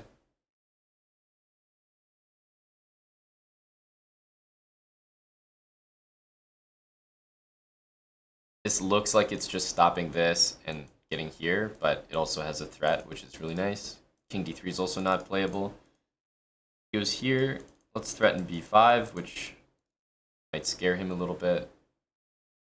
We're not forced to play b5, but just a6. Okay, he goes back. He's not going here, though, so we can't play that.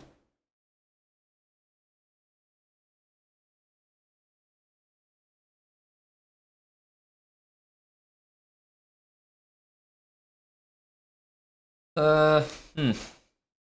So far, no threats. We have to keep poking around here.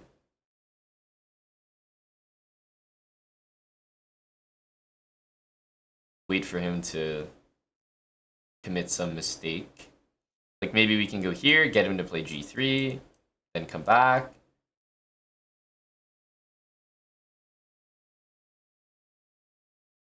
I just don't see him making any significant threats here. So he's probably going to play g3.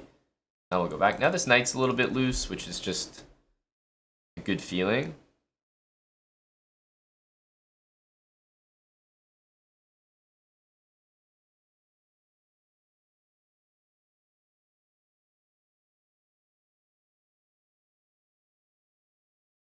He's playing reasonably quickly, though. Now his knight's free to move, which is not the best. Go rook b8 and b5. I assume he's going to play this.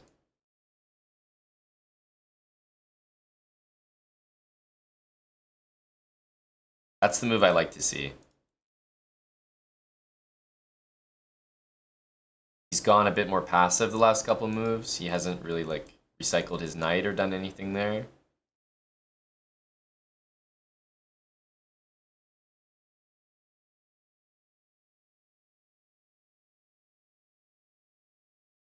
Put this here.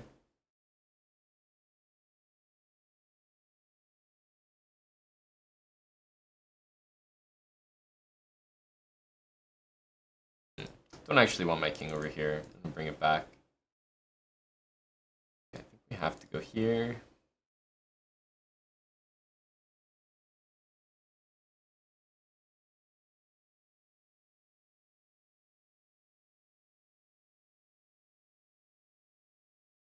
Don't know if that was the right move for him.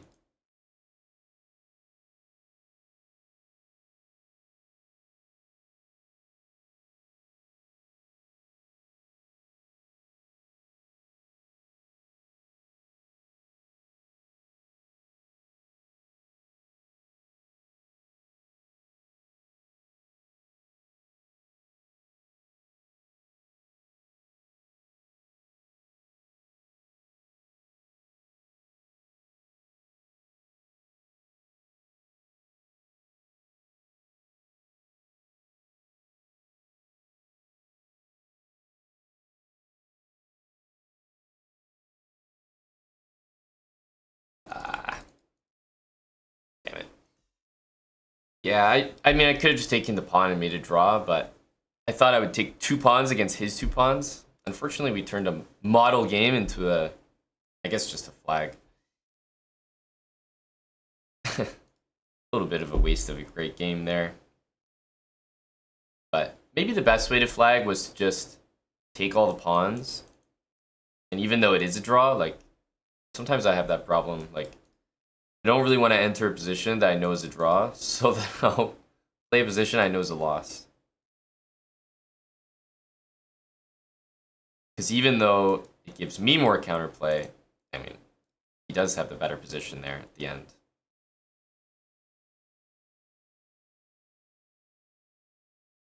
Whoa, c5. That's pretty aggressive. I didn't expect that.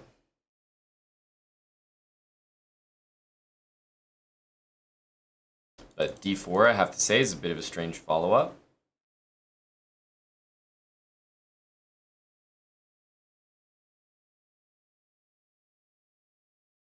I guess we'll do this. For a second, I thought this worked, but he has g6.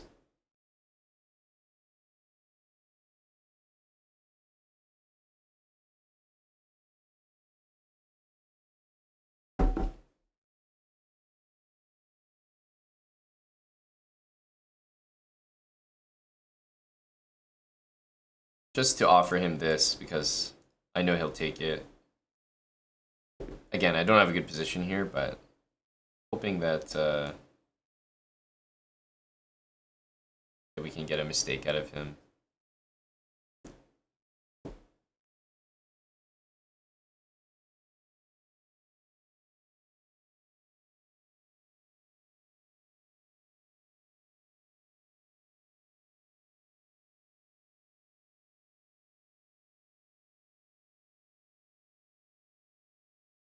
D3, D3.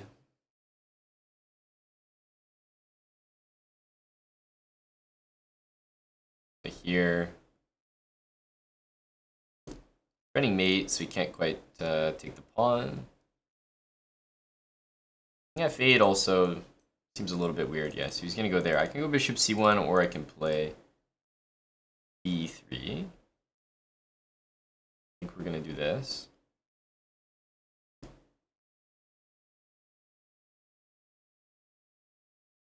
He's just simplifying everything. Damn, I should have known.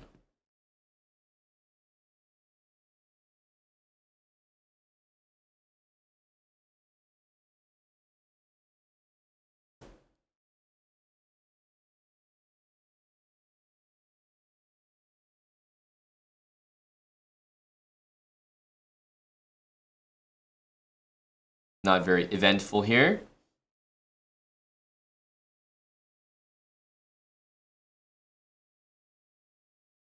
I don't really think there's a way to play.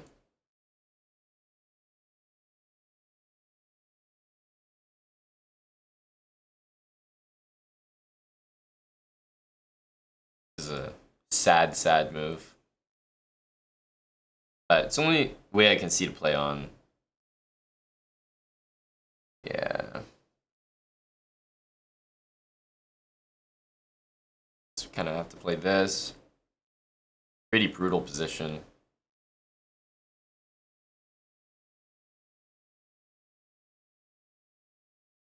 But kind of the same story as last game. Like, I don't really want an actual draw where we just repeat there. So, in exchange, I will take a pretty bad position. He's also up on time, and it's not like he's playing poorly. But man, he's real interested in trades. He's real interested.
such a weird guy. I don't know. It's like I think he's content to just like trade every piece and draw every game. It's a little bit boring. Every game I feel like I have to make some weird decision. Because these games could be drawn immediately. Like, could just offer a draw after 20 moves. I gotta sack my queen or something to get something going.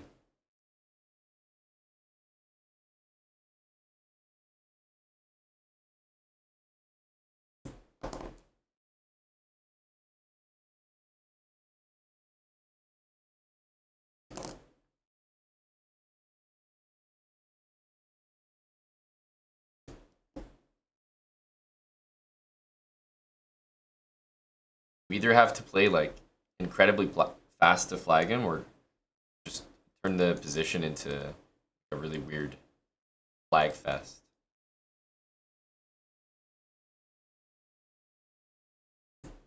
It's Mr. Trade Every Piece, he's back. I think we should have played maybe f5 there.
This guy needs to be flagged.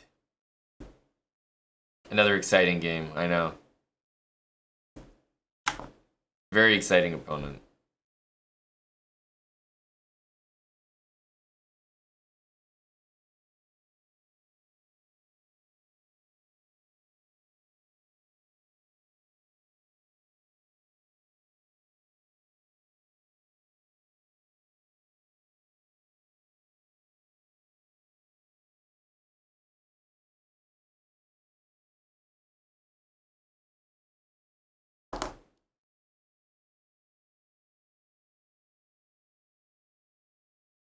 Jeez.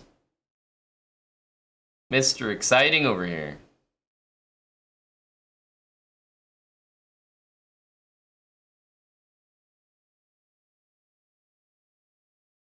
E5 will just take everything and go king there.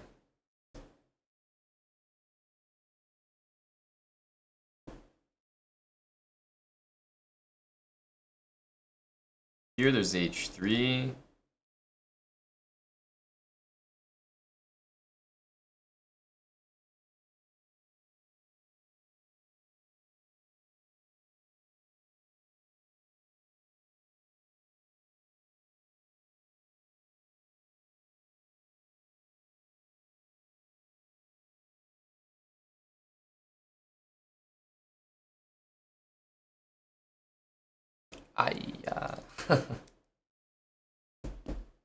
That was a mouse slip.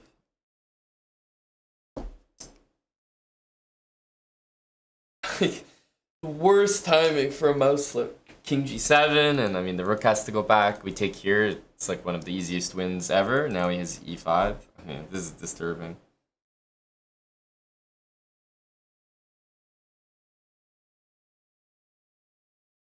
I'm gonna say that his rook is trapped, and he's gonna say that he has this.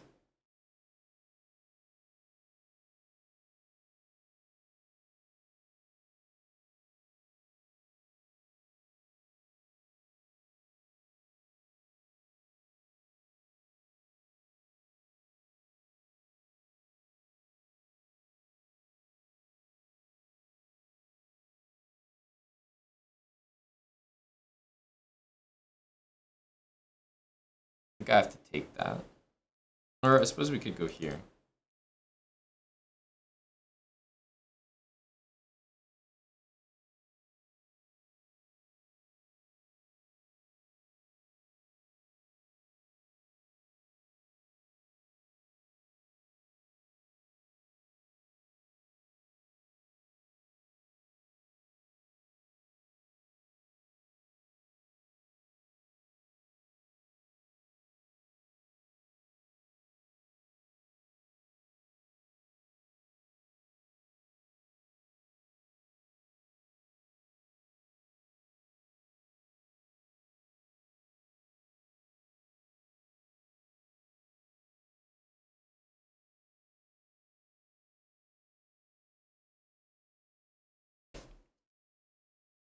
We had to work way too hard for that. That should have been a very easy win after king g7, but that mouse slip was annoying.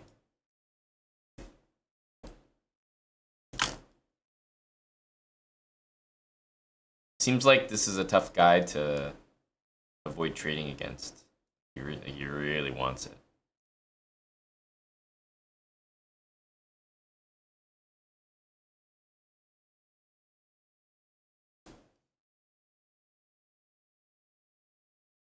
Play knight d2.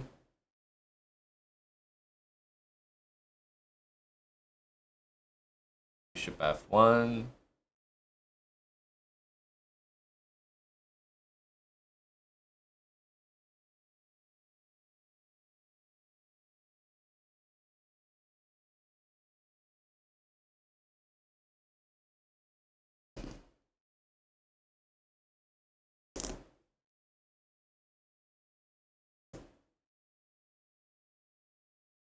Here he wants knight e4.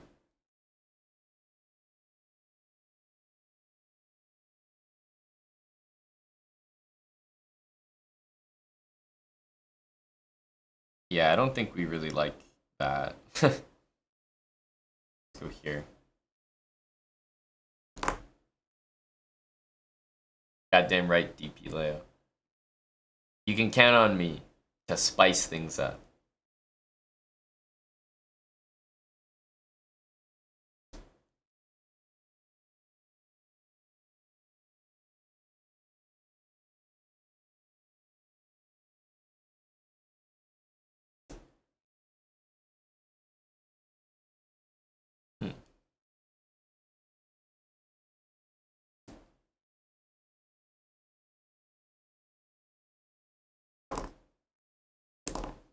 Bishop d3 is the best move on the board, but not for me.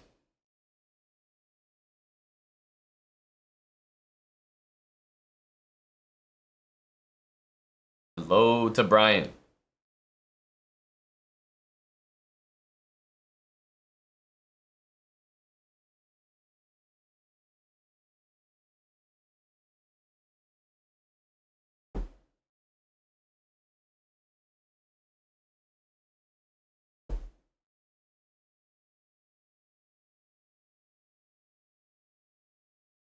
You're telling me I can't take this? There's no way.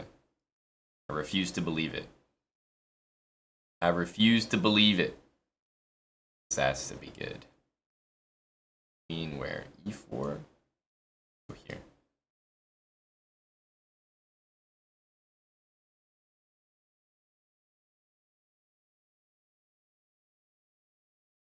The bishops look so strong in my head. I feel like they are still pretty good. e5 is hanging.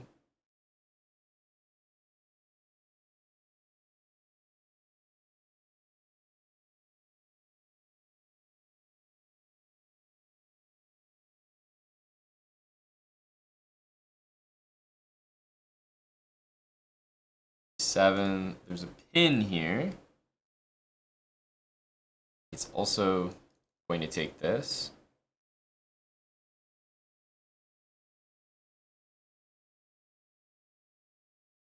So we can go here. Queen here, and we have queen f6. Even though we lose this rook. This is mate, as far as I know.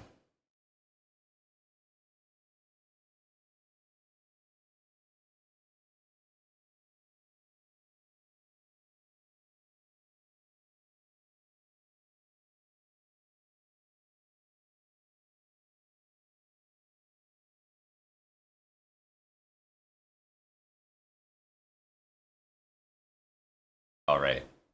New opponent. We beat him once over the board and once on the clock. That's the most we're going to achieve. Guy's just a professional trader. I'm almost impressed, you know, as a member of the community myself.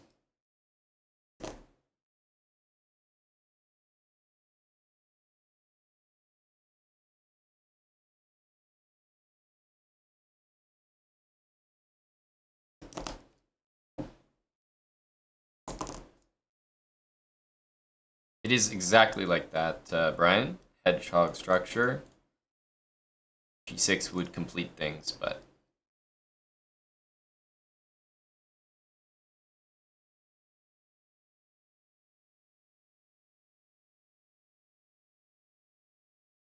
back. He's back. It's like he never left. Little 96, a little frisky. Not quite.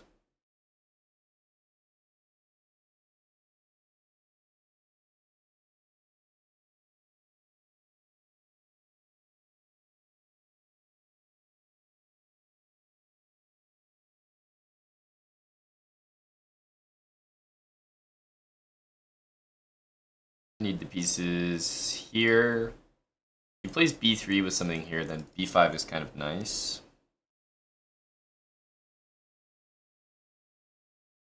We'll need like queen e2 maybe, but actually then I can take and take.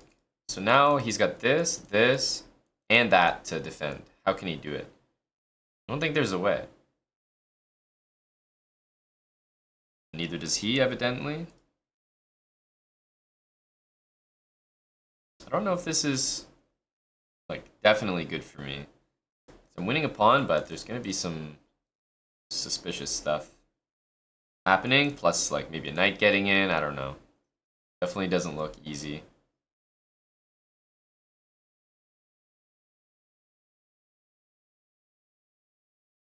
Probably gonna try knight d5 or f6 and knight d5, like just try to make total nonsense of the position.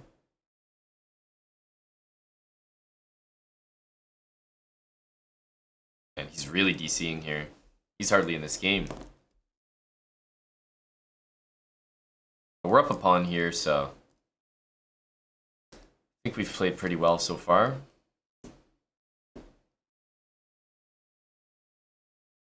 Yeah, I mean, he could barely connect to the game there. But black's just better here. We won a pawn. This guy's also hanging. More trades are possible here. We have the bishop pair. His king is like completely exposed, so definitely good position for black. Can't complain.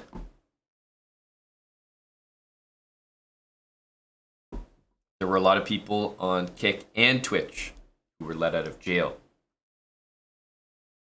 overnight. A lot of people reinstated from our 16 bans, basically. It really was like a prisoner walk. There were a lot of people.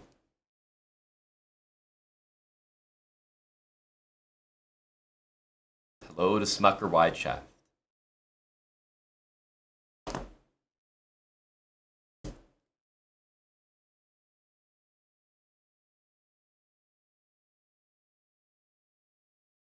Afternoon, coach.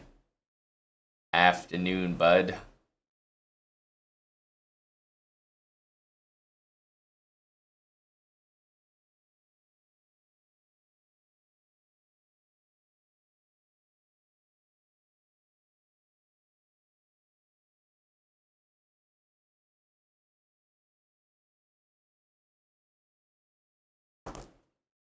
Hello to Eddie, the Endgame Magician.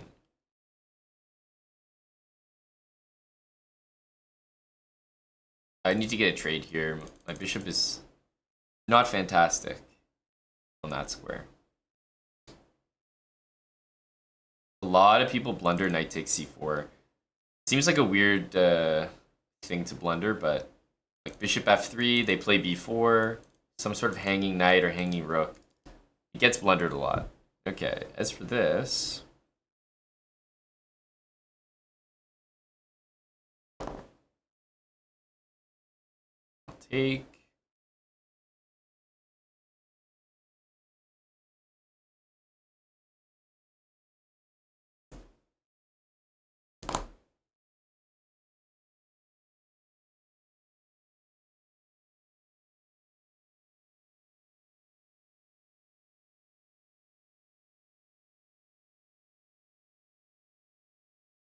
Have to try to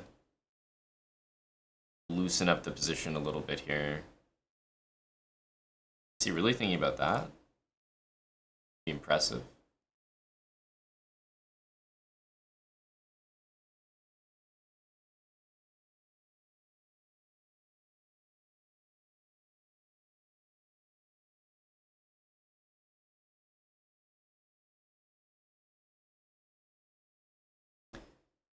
Don't know if I understand this fully.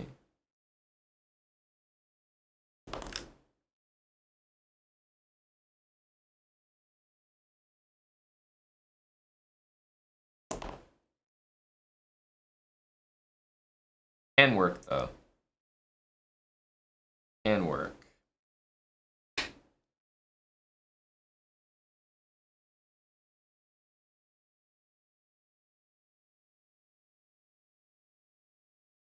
Okay, just go here. His knight managed to find a pretty good square. I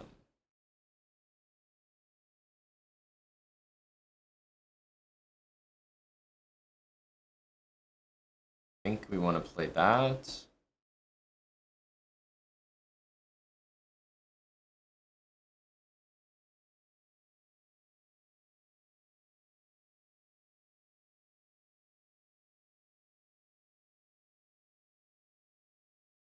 Eh. It's just a move. Okay, he let me play f6. I feel like that's kind of nice of him. I mean, I wouldn't give me this counterplay.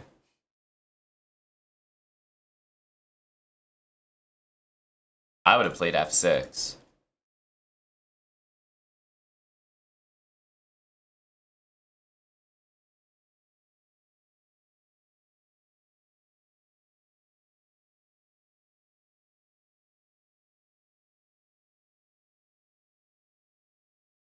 So he's always got an 88, but I don't know. Is that really the... Like, is that the defense here? I guess.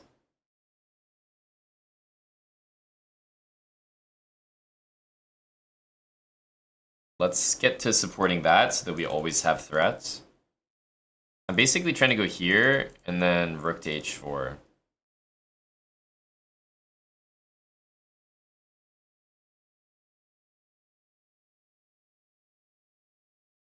I don't think I can completely sack my position, though.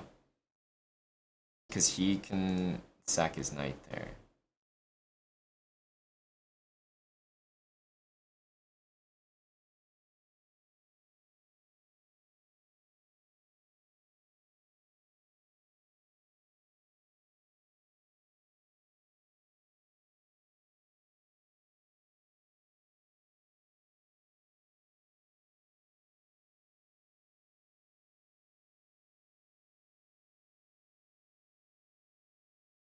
So if I go here, then he has knight takes and queen takes, and he's not losing.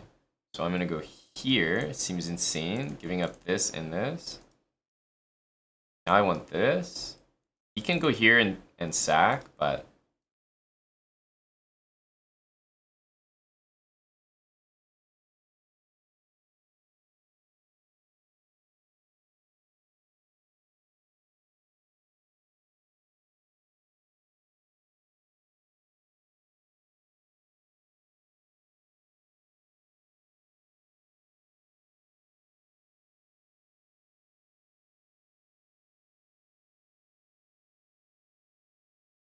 was a pretty good game. There's not much I could do about Rook G2 H2, but it was fairly sound. Beacon, thanks for the 18 months. Thank you, Mr. Beacon. A tier 3 as well. Welcome back to Beacon. A3. Not even letting me have my fun. Now we're really playing like, you know, Hippo, basically. Like the Hippo speed run.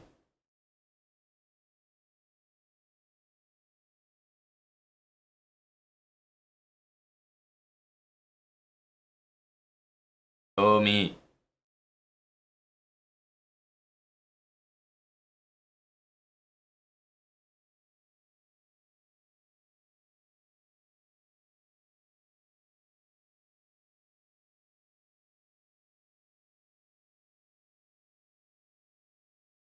Okay, G4. I guess he's gonna play H5. I'll put my knight here. He can play B3, no problem. Puts a little bit of pressure there, but the fact that his knight's on E2 helps a lot.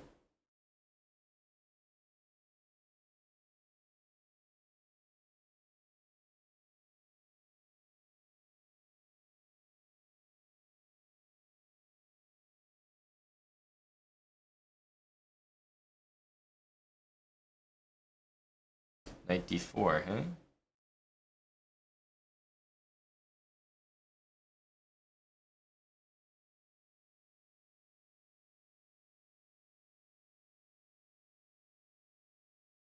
He wanted to take this way, so I think this is kind of an achievement. Let's take this. He takes.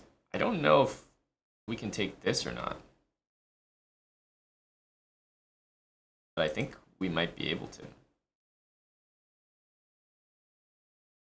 So we get a pawn. So hang on. We're down a piece. We get a pawn, queen, bishop. Then we're up a pawn. You can take here.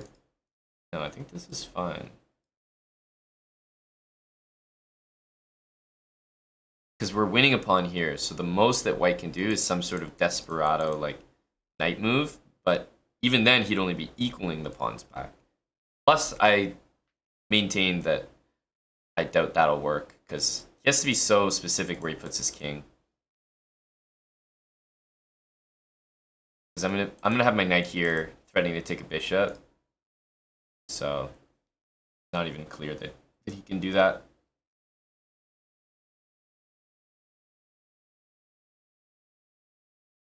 Like, for example, knight here. The very least I can do that.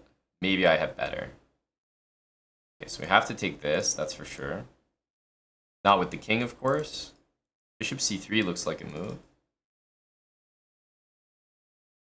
We definitely emerged out of that pretty nicely. Knight f6, bishop d4. And I don't have knight h5 because now it's defended. I can definitely think about taking this knight. But I think just knight e7, knight c6. We can also castle. Bishop b6, rook d7 is no problem.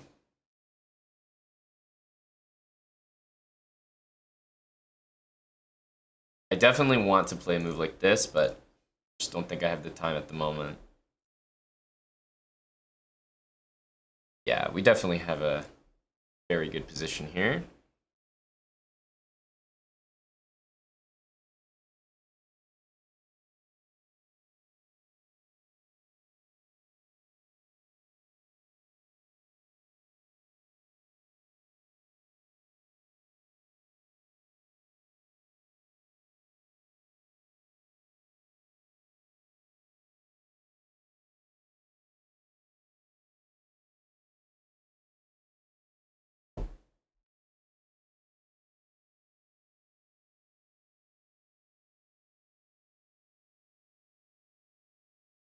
Hmm.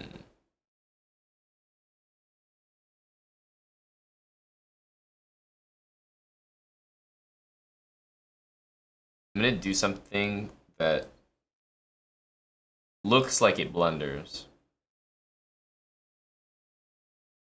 But, so he's gonna go bishop c5, and he should.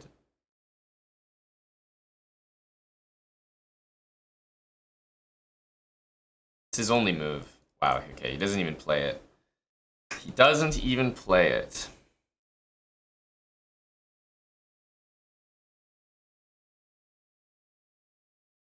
What? I'm not sure you can do that. I'm not sure you can do that, sir.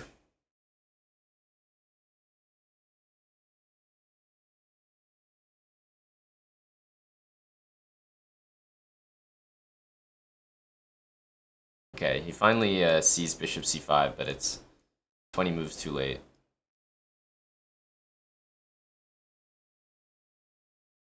He'll have a sack there. Yeah, I'm just gonna go like this.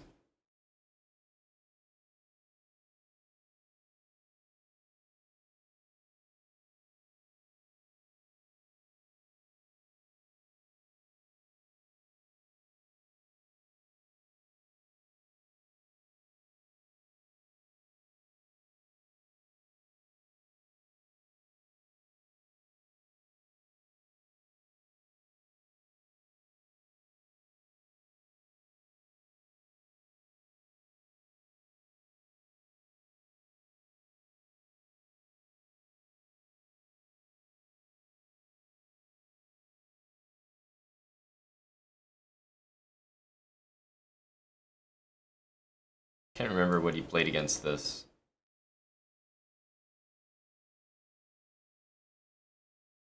Oh, yeah.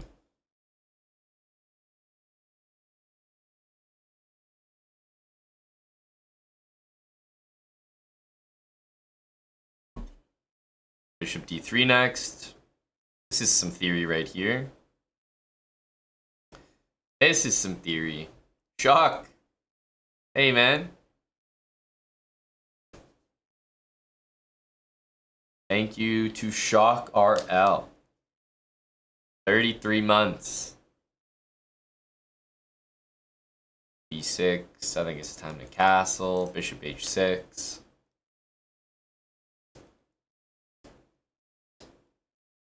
What's going on, Shock? There's a big chess meetup, December 15th, 16th in Toronto. What's been going on with you, man? What a joke indeed, Mr. Ted. Let him know. What joke behavior that would be.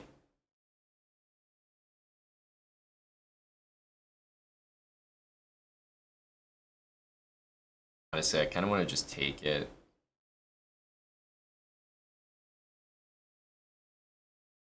Bring a knight to e3. And then maybe bring this bishop back to g2. When he plays f6, generally I want to play c4. I can start with this because the pawn is hanging, but basically when he wants to play e5, I want to play c4. I don't want to play c4 when the pawn's back here because then he's got a good structure and I have an isolated pawn, but I don't have the worst structure now.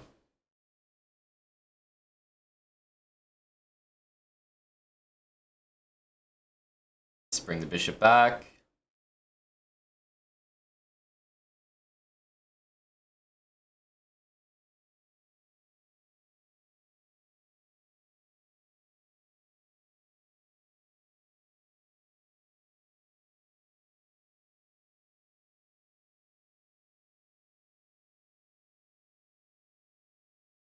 If b5, I'll probably take and go b4. He'll get his knight here, but then I'll get my knight around. Yeah, let's go b4 now. This is perfect timing. Get our knight to c5. And he still can't play e5 because of this pawn.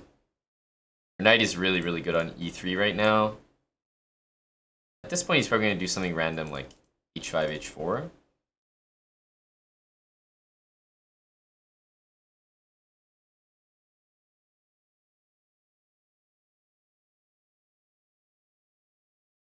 We definitely want to do this. I was going to go here, but maybe bishop a4 pinning the knight's annoying, so let's just get this move in while we can.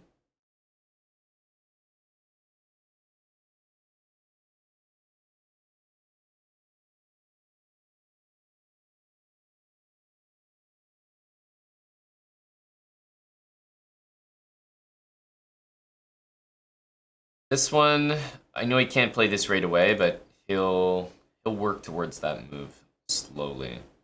So I'll go here. Yeah, I don't really want to trade that bishop.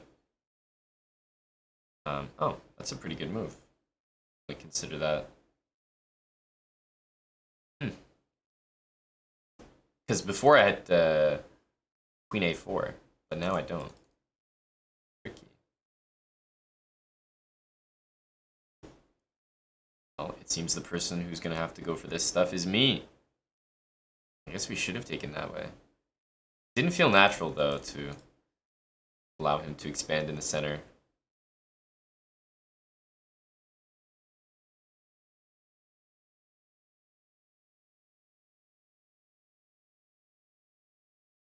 Keep the knight on the board. Don't know if that's the right call, but oh, we'll definitely get some stuff going here though.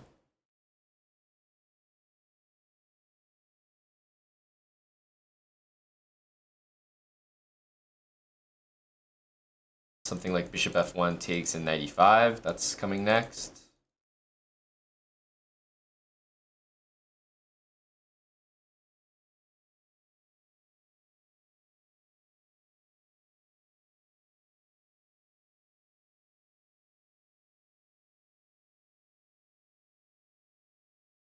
I have queen h5 if he takes.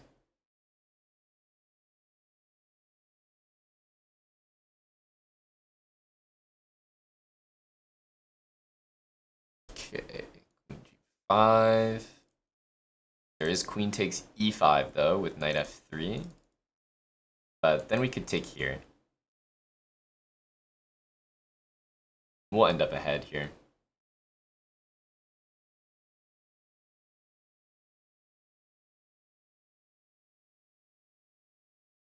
Rook b1, very useful move. He doesn't have rook c7.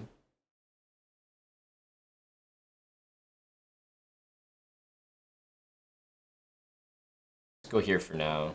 Oh, that's a really bad move. My queen gets in.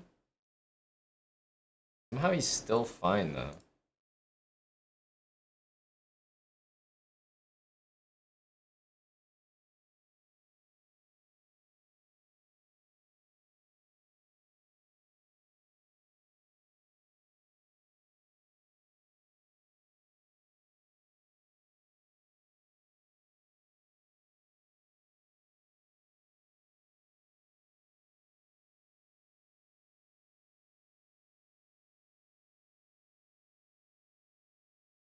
Doesn't have enough time.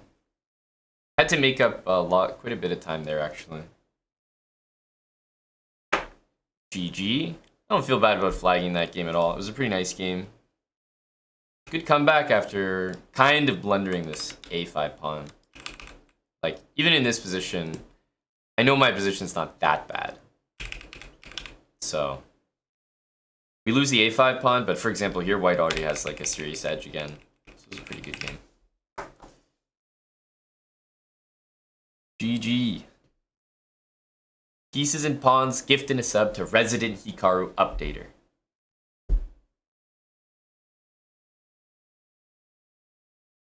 Thank you, Pieces and Pawns. We have to stay up to date with the latest from Hickey. And if you don't know the latest, check out our YouTube channel. We got a recent release. Doing a lot of coaching, grinding CS2. Oh, Eric's been playing a lot of CS. Shock. Coaching is great though. Make a few bucks. Still, ultimately working around the game that you enjoy. I heard, Tim. Age of Empires is a great game. I've been playing AoE for a while.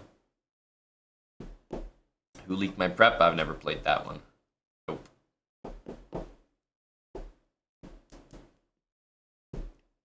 Yes, Magnus had a funny tweet.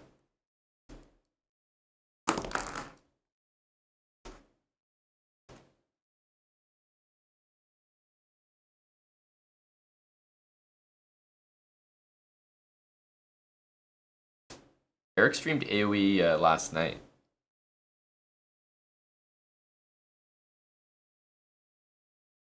What do you mean, Smucker? Said a chapstick? Of course, man. You kidding me? That's not even part of the daily routine. That's the hourly routine.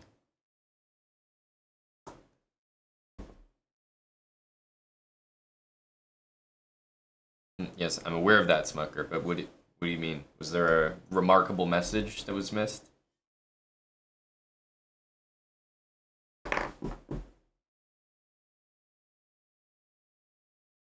Did the viewers play last night, Tim? Or versus computers? Probably not a ton of people playing. Versus computers is more normal. Oh, chapstick for Canada in the winter is necessary.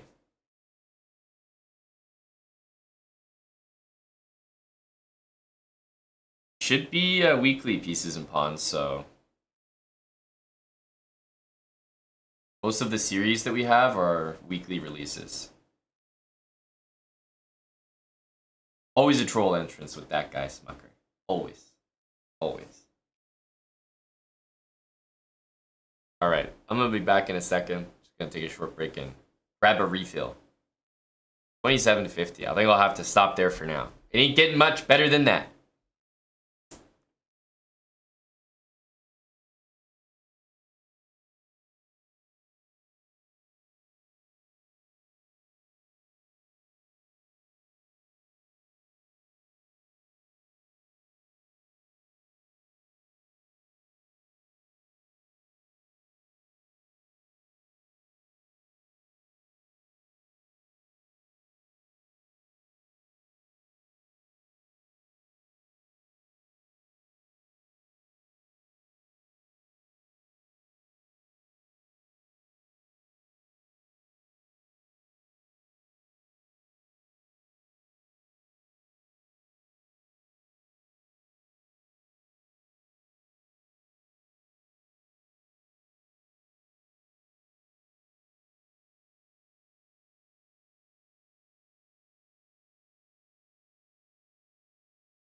And we back.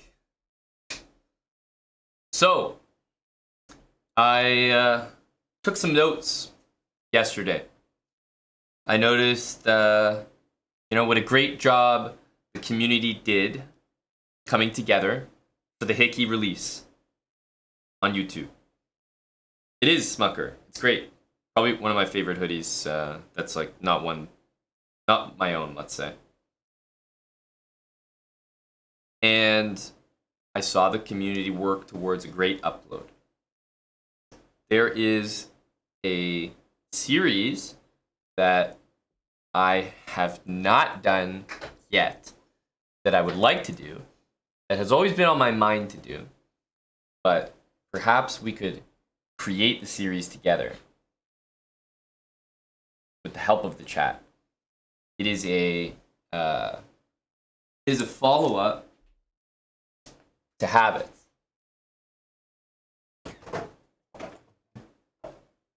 So it'll be that style.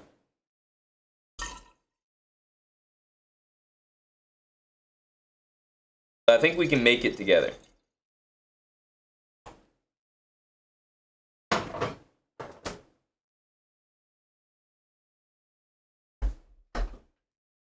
So it's been an idea for a long time.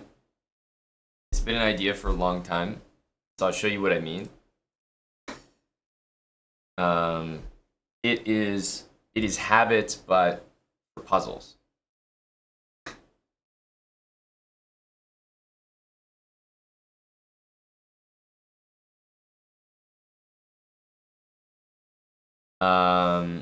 And it's not puzzles like these puzzles, right?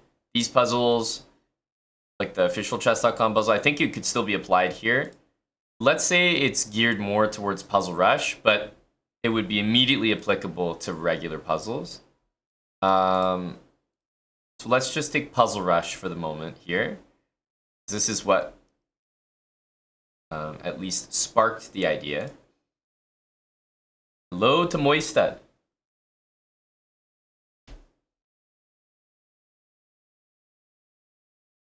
So if you guys remember, like for example, this is, a template for building repertoires, which we did recently.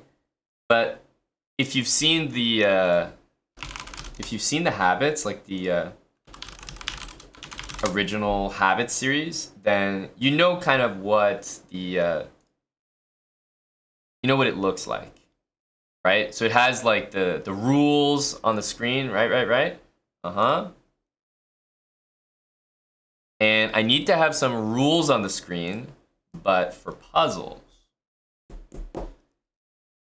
So I basically find it offensive that people can't score higher in puzzles, like especially Puzzle Rush, because all of the puzzles are the exact same.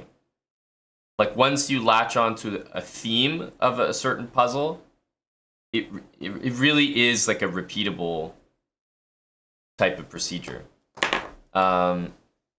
So there's definitely a way to think about it. Like if I was doing Habits maybe for regular puzzles, then I would have like, count the material. Look for threats, look for checks, look for captures. Okay, that's a lot of people talk about puzzles like that. Now, what I'm talking about is like, if I do a 3-minute Puzzle Rush here. So it's like, the first puzzle is, for example, just a free piece. Piece just hanging. And I think that'll probably be a lot of them. It'll be like absolutely free pieces, checkmates in like one move, or like back rank mates. I feel like maybe just with those 3 things, you could immediately score like 10 to 15 easily. I feel like they just repeat those. Like as soon as I see this in a position, I'm just like it's back rank mate like every time. So what's this one? This one's a mate in 1. Probably on the trickier side, I have to say. But it is technically just a mate in 1. Because if you're down material, which you are here, it's pretty rare that a puzzle is going to like make you do like check, check, check, check, checkmate when it's literally the third puzzle. So it'll just be mate in 1. Like for the first 10 to 15 puzzles, like it'll be mate in 1, mate in 1, mate in 1, just spam. Same thing here. It's another mate in 1. It's another mate in 1. So you're identifying basically like what's the nastiest or most obvious check that I have available. And I feel like there's a way to turn this into a habits type of series where you work up different habits levels of puzzles. And it's like at the beginning, you might not understand what a fork is, but you'll definitely get to 10, 15 puzzle rush like easily without even blinking if you just know mate in 1s and back rank mate, for example. This is like mate in 1. This one is quite tricky. So this one, for example, if I was doing a habit series, this would be one that I would expect to get wrong. Rook e1, queen f4, and then queen f2. Like, so this is one that I would get wrong. But after rook e1, it happens that they don't even make you do the rest of the puzzle, which is quite lucky. But if they played king h2 there, if I was doing habits for this, I would just like get it wrong. This is another mate in 1. I would say that this mating pattern with the king and the pawns like that, dovetail, is like, it's a favorite. Another mate in 1. And then this one, I swear, this is like gold. As soon as you know this one, where you have like the pieces lined up and you check and then you sack your queen, it seems fancy, but ultimately it's just a back rank mate. So I feel like there's a habit series to be made where it's like these are the things that you need to know in order to score like 10 to 15. Easy. And then you just keep building, you just keep adding to it as it goes up. So if we wanted to test right now, what rules could I put in place, let's say with a goal of getting 10. Let's just say 10 puzzles in Puzzle Rush in 3 minutes. Let's just say 10. Like, obviously, there are some things that you'll have to get to know. But some immediate rules, like for the first 10, I would say checkmate in 1, back rank mate, and take free pieces. Right? That's like, those are like 3 things that I feel like if the puzzle is more complicated than that, sure, you'll get some wrong, whatever. But I feel like you could be scoring a 10 easily with that. In fact, that might even be overkill.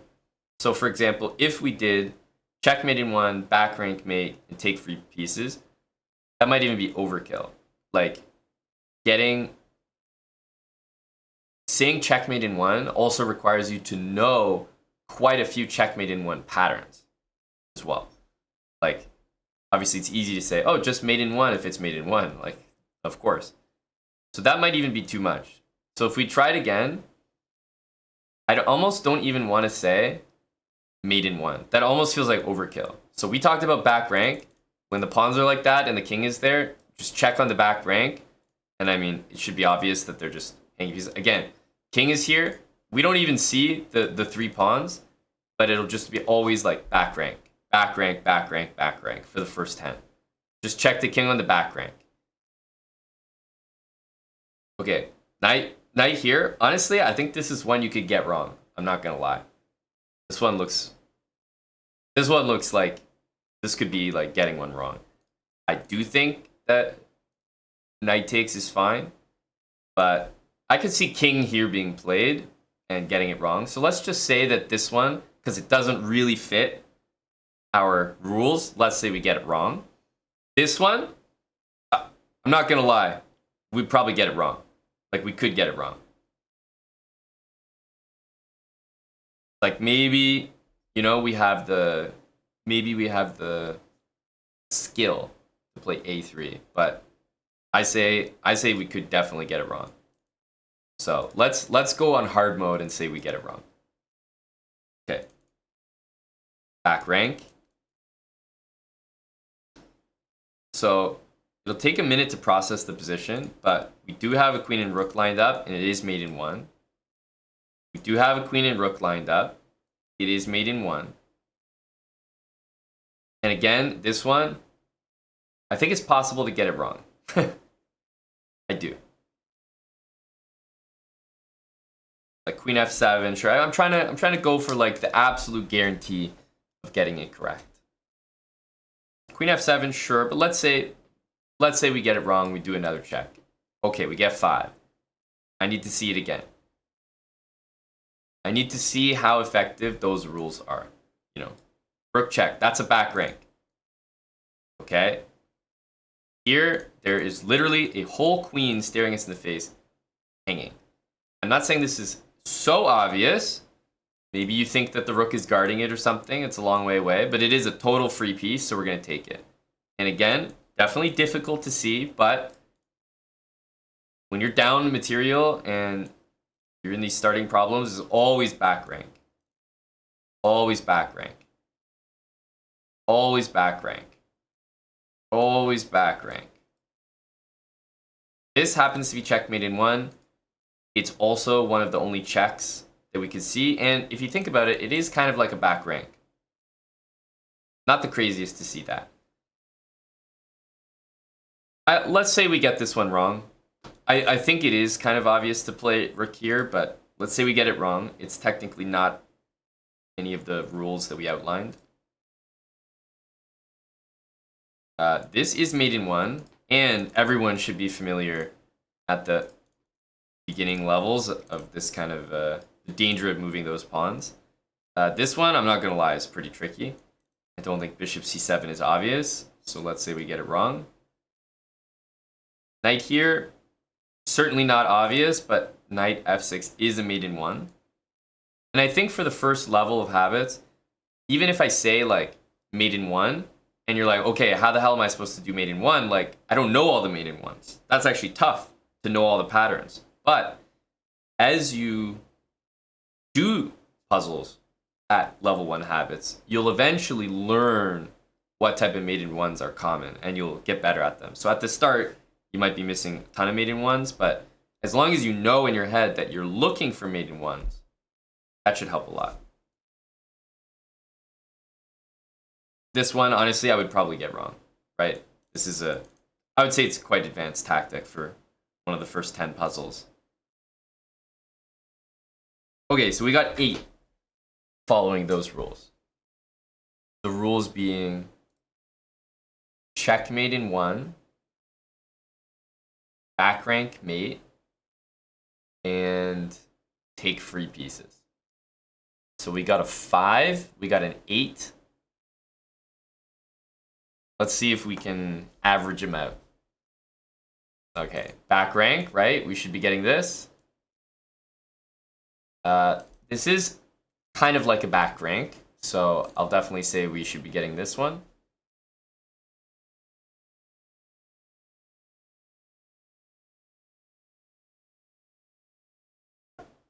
Back rank. This is kind of like a back rank. There are other checks like that you could consider, but it is kind of like a back rank. This is mate in 1, and a lot of those fall into the mate in 1 category. This is a mate in 1. This is a pretty easy back rank. This one immediately looks very tricky to me.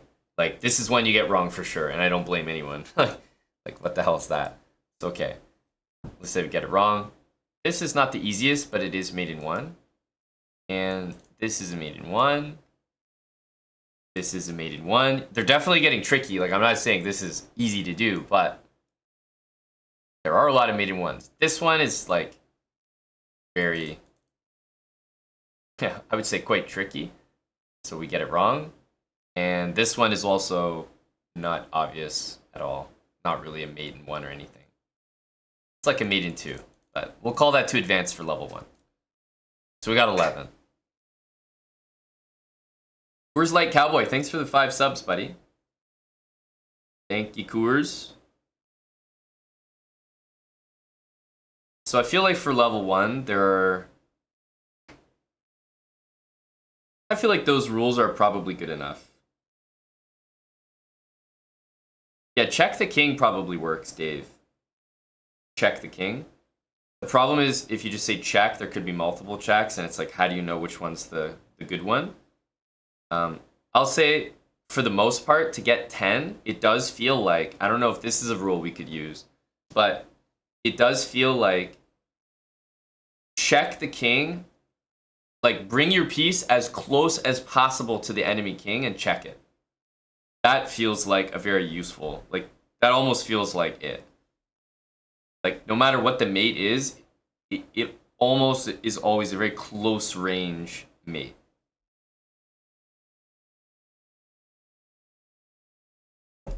So let's say we operate with that. Like, take one of your pieces, bring it as close as possible to the king, and check it. Like, pick the closest possible check, okay? This falls under the hanging piece category. Total hanging queen. Take your piece, move it as possible, like as close as possible. I feel like that's a great line right there. Okay, this is the back rank.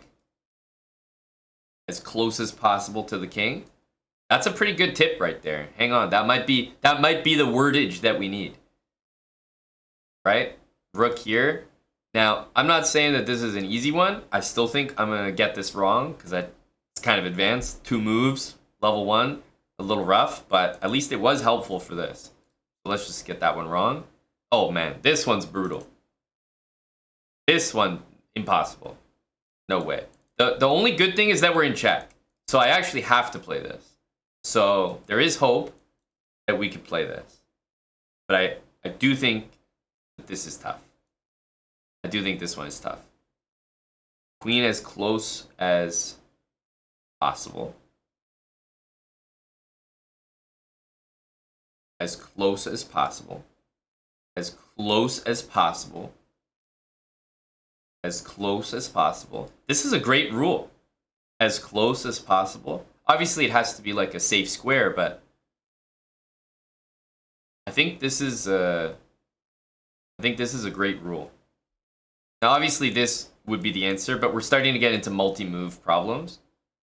So I think this one is probably get one wrong. And I think, you know, based on how well you know the rules in level 1, I think you could get this, but it's tough. It's tough. I wonder if the stutter step is a level 2 habit, you know? That's what I'm thinking. Can I really put the stutter step in level 1? Because I feel like level 1 is like, get used to things, get all your maiden ones, take all your free pieces. Stutter step is like essential, but it kind of feels like once you get your 10, then like the stutter step is there. And maybe you suffer a little bit getting a few of the first 10 wrong where it is the stutter step, but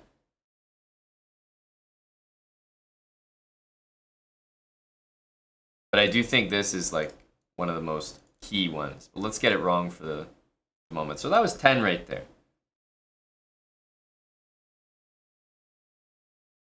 So this will be just taking material. Like, I guess it's not free, but I do think like there's no checks available here. There's no maiden ones. So the only other rule that you could use from level 1 is to take stuff. So I think we got this one. This is a back rank. This is a back rank, or at least the only check in the position. Only check in the position and a back rank. Check as close as possible to the enemy king. A tricky one, but still a back rank. And you should be looking more for back rank when you're down, like, if you count the pieces here and you're just way down, you should definitely be looking to go for the back rank. This one is a little bit tough. Like, closest check to the king would honestly be this, if we're listening to our rules, so we'd probably get that one wrong. It's possible we could get this one right by doing this, but it is a multi-step multi-step process here. It is the only check in the position, so I feel like it is possible to check and then deliver the closest check to the enemy king. So I think it's possible to get that one. Same thing for this one. Same thing for this one, although it takes some board vision for sure. And then here's where we'd probably get it wrong again. Like, I guess this is the closest check. Maybe they give it to us. I don't know. I think these two that we did, Queen H4 and F2 and Queen H5, F7 are a little bit iffy, but maybe we could give them. That's a free queen. Closest square to the king. Closest square to the king. Yeah, and then this one we would probably tap out at. So, yeah, I don't know. I feel like that those rules can get you decently far. I do think the Queen H5, Queen H4 ones would have knocked us out earlier, so this 14 is a little bit high, I think.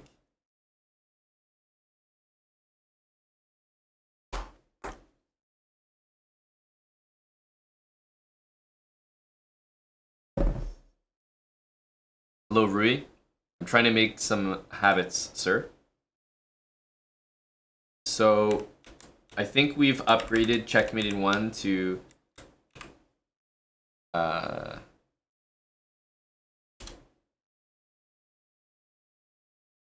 what? Check with...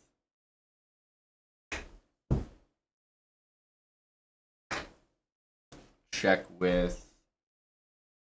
piece closest to the king? How do I word that? Oh, this one definitely does talk. But I think earlier, there's no way I would be at this score. I think I would have got some wrong. So check.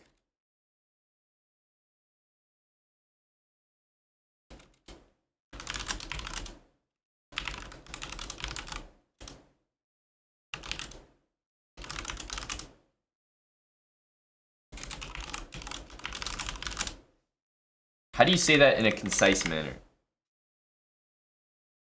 Closest safe check.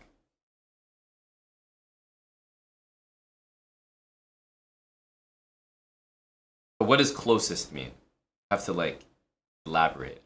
Basically what I want to say is that you take your strongest piece and you use it to give check to the enemy king on the square that is closest to that king. And I want to say all of that, very concise.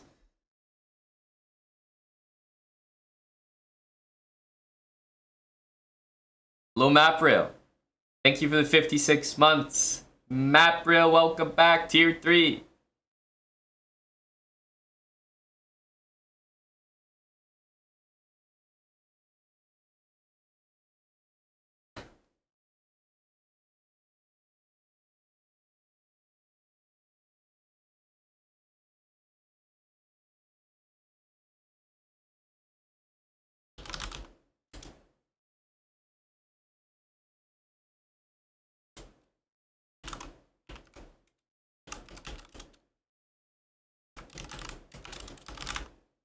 Maybe Ralph had it the most concise, although closest still seems ambiguous.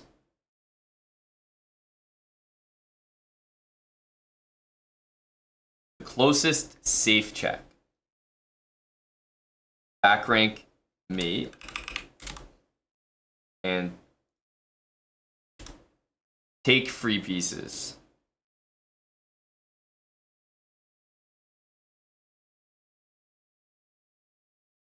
Hello to Eddie. All right. So again, if we try it, closest safe check to the king. This one honestly could be kind of tricky because there's a free piece here. I'm not gonna lie. Should there be a hierarchy? Like, closest safe check or back rank mate, and then if not, take material? Or like, consider or go for the checks first? There should be a hierarchy. So we get that one. This is a free queen.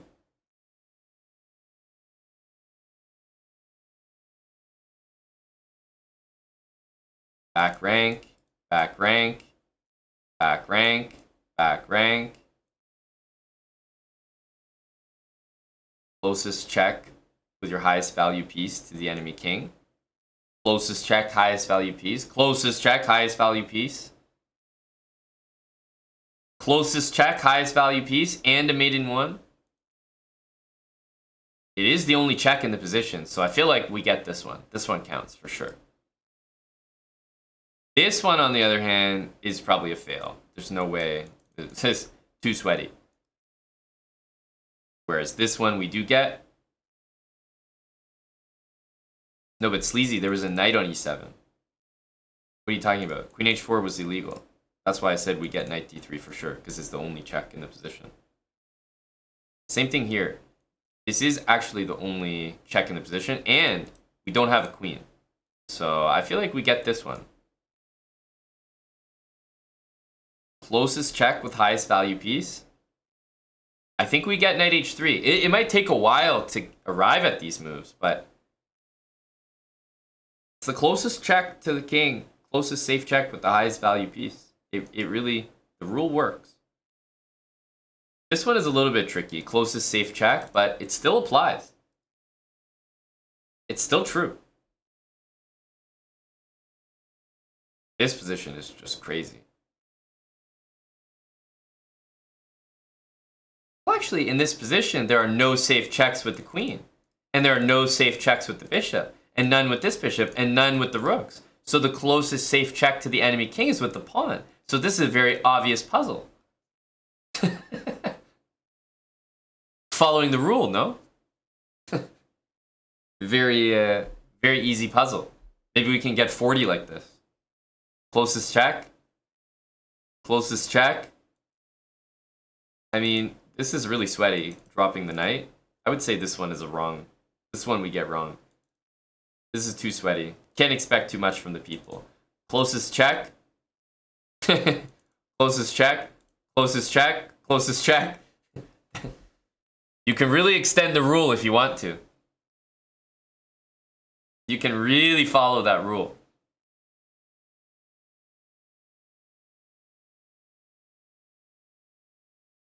This rule might get us 20, no? Closest safe check to enemy king. Isn't this a genius rule?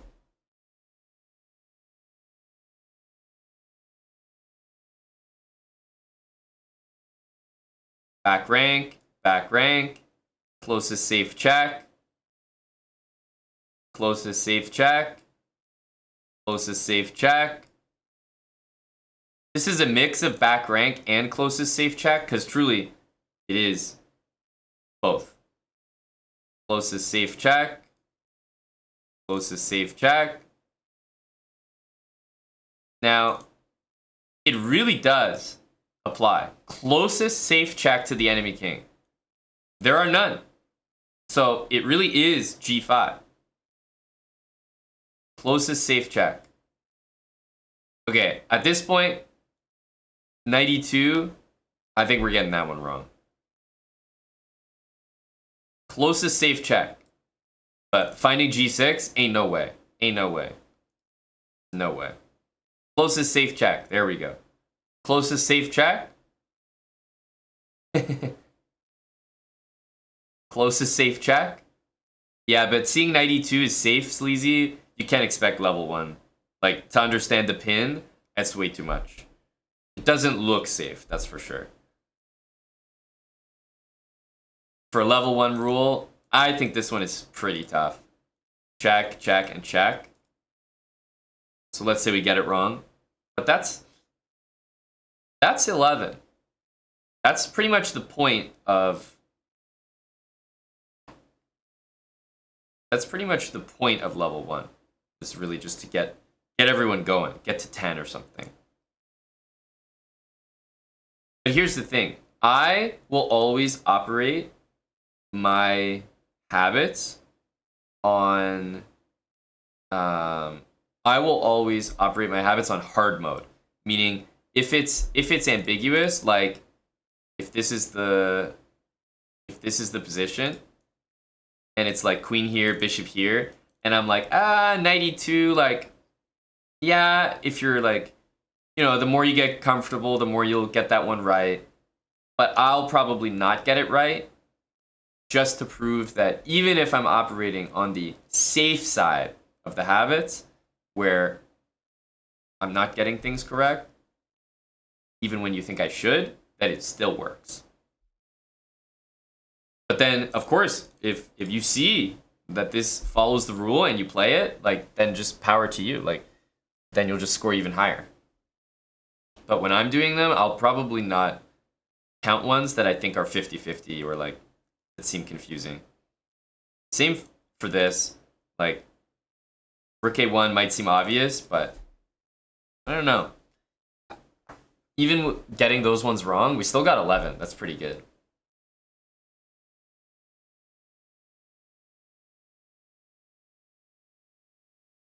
Okay. Back rank. Closest safe check. This is actually going to be take free material, although I can appreciate this is tough. There's no check. There's no back rank, so we have to take material. So it is pretty obvious when you think of it like that. Back rank. Back rank, no. Closest safe check, none. Take free material, yes. And then I guess we just have to see this. Take free material. Closest safe check. Closest safe check. Yeah, closest safe check is definitely still applying here, and also a little bit of back rank energy. Closest safe check. I mean, it really does apply. Definitely more advanced ones there. Closest safe check. And it is important that closest safe check kind of takes priority over free material. Closest safe check. Closest safe check applies once again.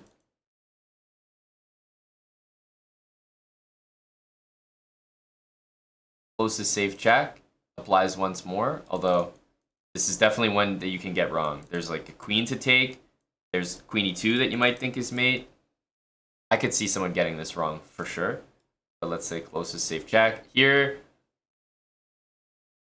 definitely getting this one wrong. Closest safe check.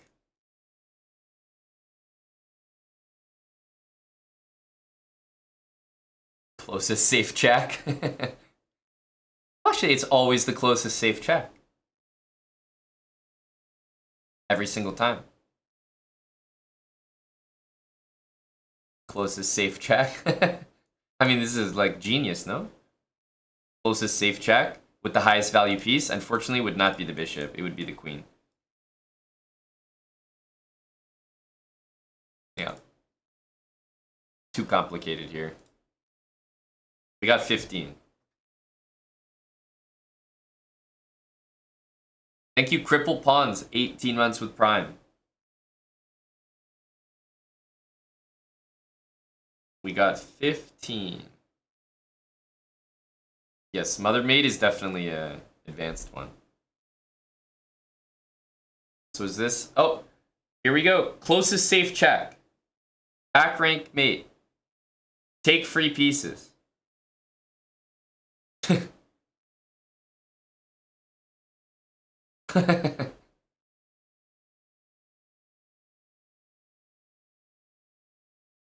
Closest safe check. Closest safe check and back rank mate. Same thing. Closest safe check. Closest safe check. Closest safe check. Closest safe check. Back rank mate. No, we're in check. But there's never, when we're in check, there's never like a move the king. That's the one thing. In the first 10 puzzles, if you're in check, never move your king. There'll always be a way out. Oh my goodness. I took the rook and they played bishop c5. You're joking me. This is a tough one. No, but this is crazy. Okay, that's an L for sure. Closest safe check, back rank mate. I mean, I guess it's this. Not insane to see this. Closest safe check, take free pieces. Closest safe check, closest safe check, closest safe. No, this one's too tough. Taking that and going d4, it's not happening. So we got 9. And that was a really tough run, in my opinion.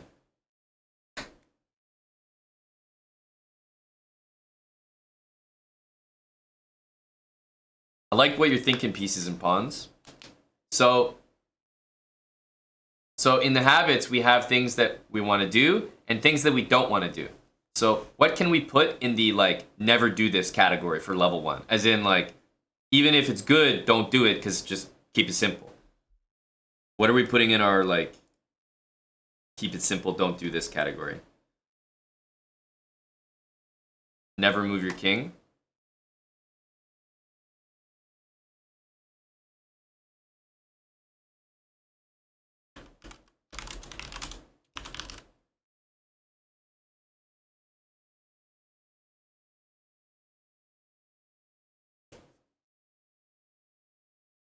Eddie says, never drink 3 6-packs of Budweiser watching a Bills game. I'll make sure to add that to the overlay, Eddie. I feel like never move the king. Never repeat moves. But I think that's kind of obvious. Maybe it can't say never move the same piece twice because sometimes that is the answer. Like it's like check and check again, you know?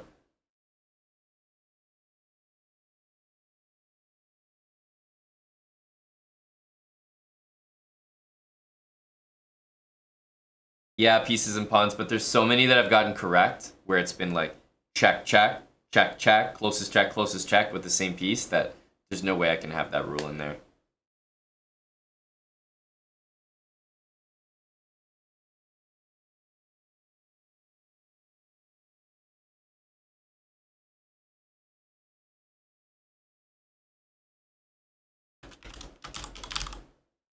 No tactics, no sacrifices.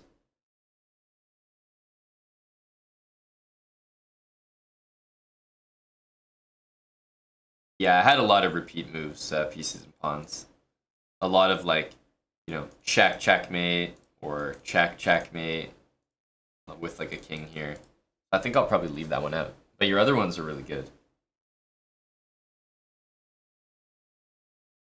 Reviewing missed puzzles at the end? I don't think so, because like, no, the point is not to actually like learn from, oh, what was this? Oh, let me learn that. Because like, let's say it's a fork or something, you're not actually supposed to go learn the fork. You're supposed to stick with the habits until you can consistently get like 10, and then you go to the next level of the habits. And then the ones that you were getting wrong before, you should now be kind of getting right.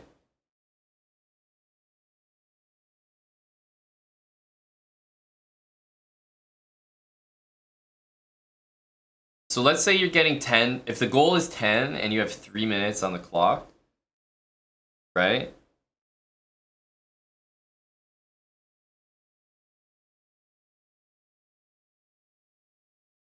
What is that? 18 seconds, 20 seconds of puzzle, let's say.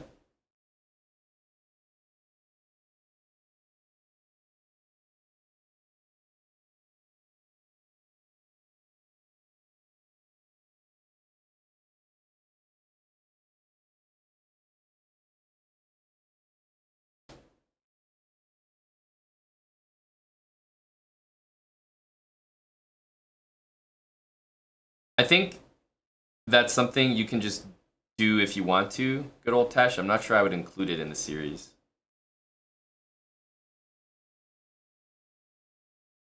I was thinking the same thing for half a second zoom, I'm not gonna lie, which is why it took me a while to produce that answer.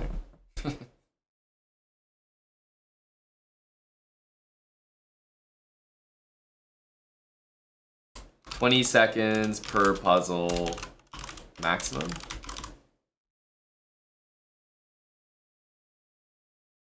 So if we have in a hierarchy, closest safe check and back rank mate, and if not, take free pieces. And then we have never move your king, never repeat moves, no tactics or sacrifices, and spend 20 seconds per puzzle at the maximum. I feel like that's a fairly decent, like, pure level 1 look.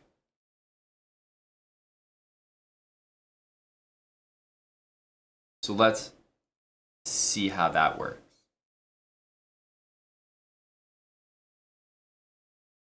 This is great. Closest safe check, back rank. Never move the king. Perfect. Never move the king. I literally have to find the move. Actually, never move the king, so I have to resign this puzzle now. Oh, GG. Looks like we're done. Thwarted.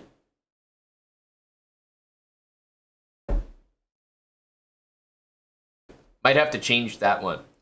Never move the king on the first move unless you are recapturing a free queen. That it should be obvious so that you move the king that time.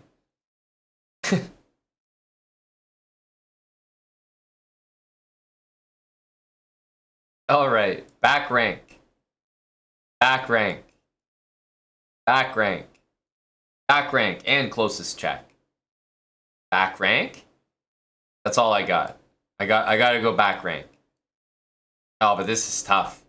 Back rank, closest check, take free pieces. I guess, but this is a tough board vision one. Like, I'm not sure I can hand this one over. I'm not sure I can hand this one over. Closest safe check. Closest safe check. Closest safe check. Has to be the knight. Closest safe check. Okay, tough one for sure, but doable. Closest safe check. You'd have to see the bishop. Closest safe check. Closest safe check.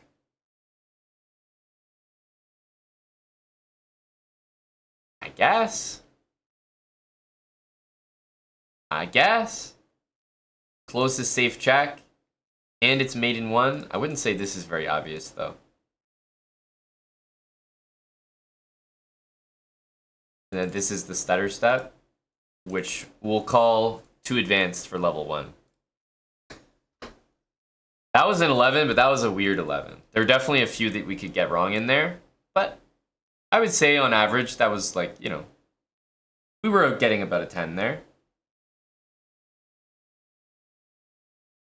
But if you do better than this, Blasteru, then I'm even happier. Michael2288, welcome back with Prime. Back from jail. Thanks for 11 months.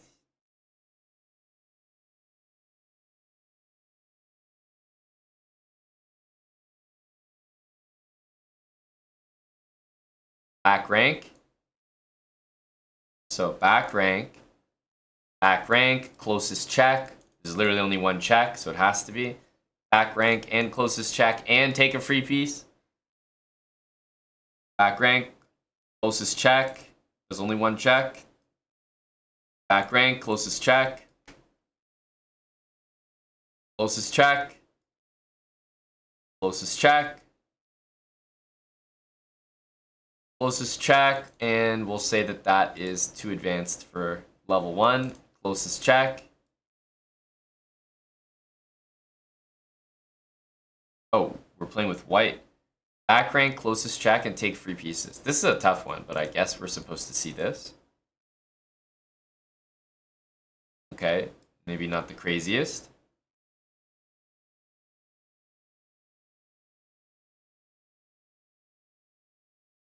No, it's closest check to the enemy king, Rui. Not closest check to the starting location of your piece.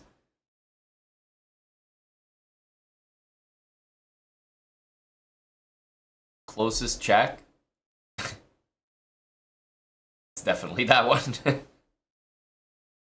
Closest check. This is not unreasonable to see. Check.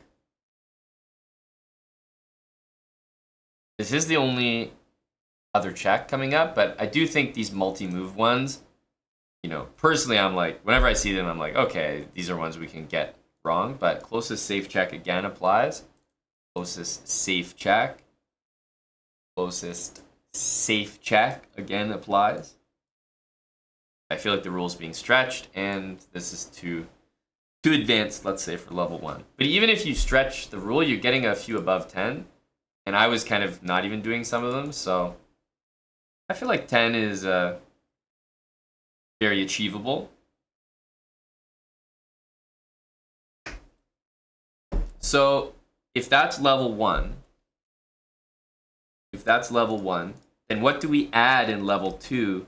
I'm not even sure if level 2 is like 10 to 20. Because level 3, 20 to 30, like I feel like it's more like 10 to 15. To reliably go from 10 to 15 is a lot, or maybe like 10 to 18 or something. You know what I mean? Like it's not just 10 to 20 is as easy as 0 to 10. Hey, anytime happiest, bear. So we're definitely adding that stutter step in level 2. I think we all know that.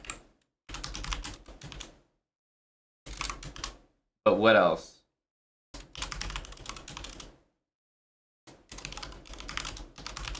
Stutter step, back rank mate for sure.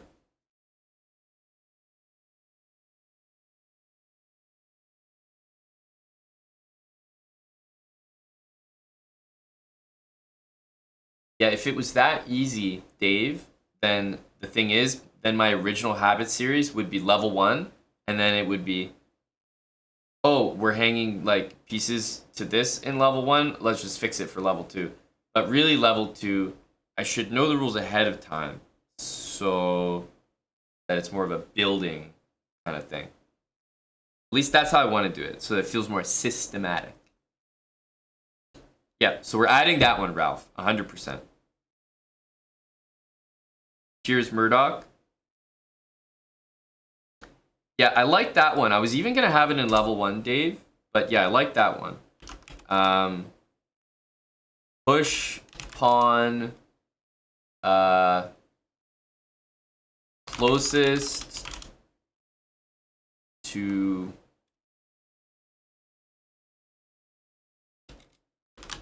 becoming a queen, I guess. Maybe push pawn furthest from enemy king.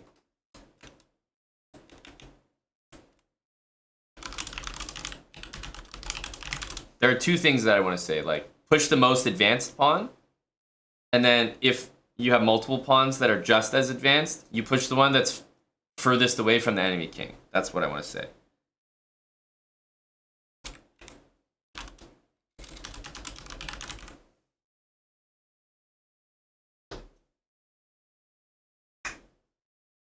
Because there's always those random puzzles, right? That like you just basically pushing pawns. And it's like a race, and it's like, yeah, just close your eyes and push your pawn there. But yeah, pretty much twink time. That's pretty much what I want to say, yeah. I think serious tactics and puzzles is more like 20 plus minimum.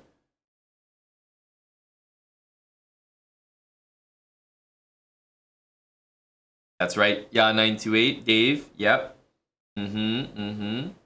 So obviously, what you know in level 1 like still applies. So like a maiden 1 for sure, but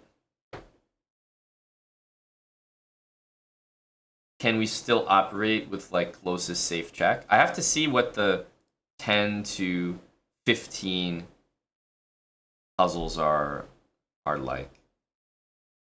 Okay, take free pieces. There's no checks. So here, this is actually like, I mean, if it was level 1, okay, maybe I would get it wrong. Who knows?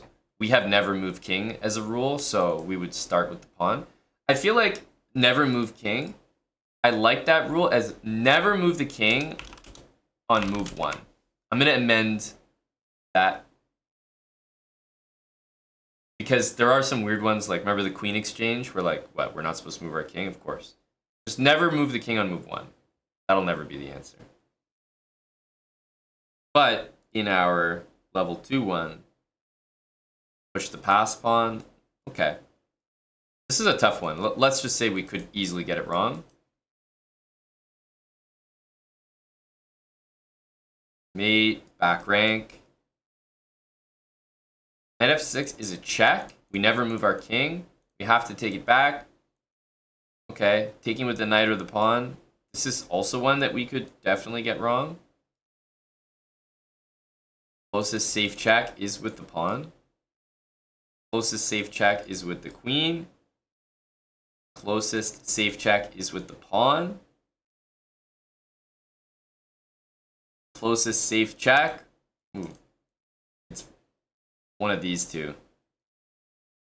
Highest value piece we'll lead with. Closest safe check.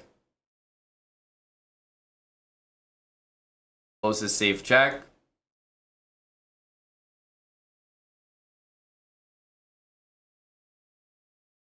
Closest safe check. I guess we're going here. I feel like at this point, I should have at least one X. So I'm going to even things up and go there. Closest safe check, and then sacking a piece. I feel like this is where you would kind of get KO'd level 1. Closest safe check, and closest safe check. Seems like there are a few sacrifices that kind of need to happen. Yeah, so if you don't, at least with this run, I want to try a few. I want to get to know what puzzles we have from 10 to 15. Or even 10 to 20. I want to see what kind of puzzles we're seeing there. Yeah, that's a good point, Sleazy. Maybe like queen h5, h4, and knight takes g6, g3. Like, it's just so... so common.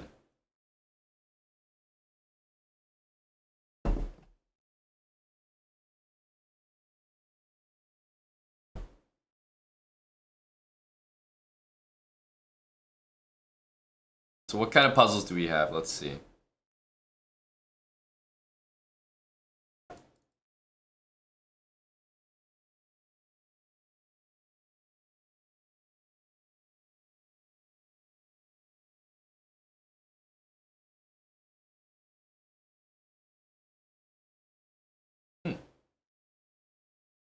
Most obvious. Here, here, and here.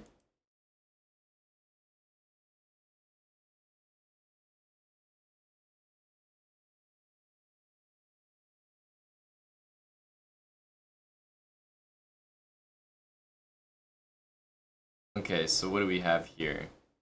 Like removing the defender one. The stutter step is here. And this is like... I guess this is just a take free material one. This is a made in 2 kind of thing. That's a free material one. Really? Seems like some mate in a couple move patterns are required.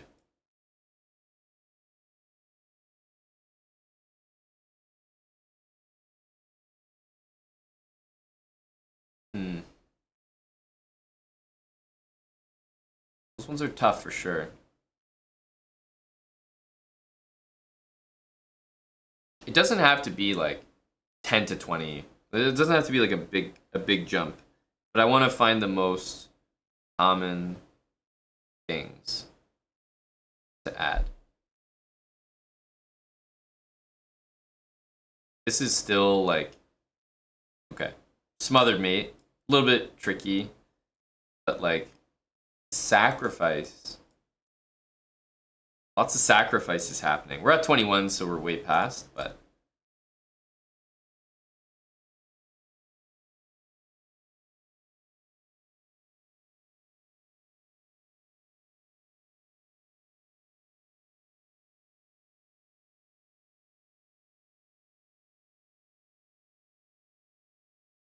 So a bunch of these I might get wrong in level 1, but I just wanted to see what we're getting at around 10. That's a multi... That's difficult. They have that one for 10? That's crazy.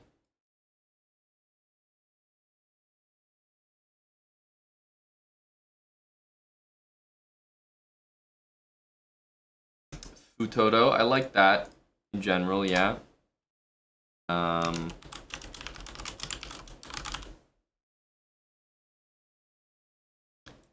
Closest safe check, take free material. Although you kind of have to listen to multiple rules there. Closest safe check. Technically, closest safe check would be this one. But closest safe check with the highest value piece would be this one. Closest safe check would actually just be this. Okay. You can kind of get there with that rule. King A2? No. Ain't no way we're getting this one. This is wrong no matter what level you're on. Never move the king? Never move the king. Back rank? Never move the king. What? Queen here and I still have to make a move? That's insane. There's no way. Queen H1, Queen C6? Yeah, we'll get that one wrong for sure. Gotta get that one wrong. Min Striker, thanks for the 32 months. Devil Ward 007, 26. And Ekusaru, thanks for the 11 months.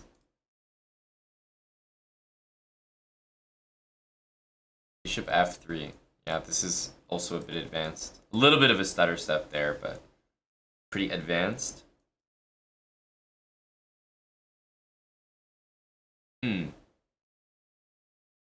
Okay, we're too high again.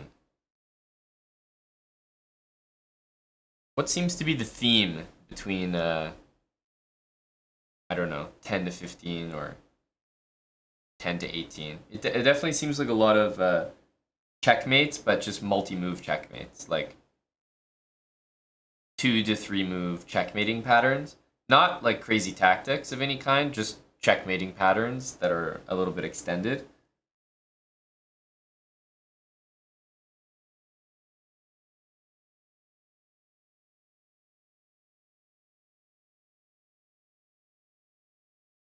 Yeah, the no sacrifices, you have to get rid of that.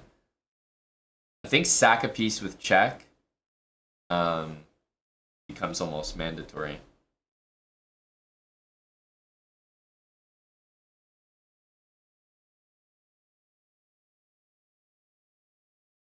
Back rank.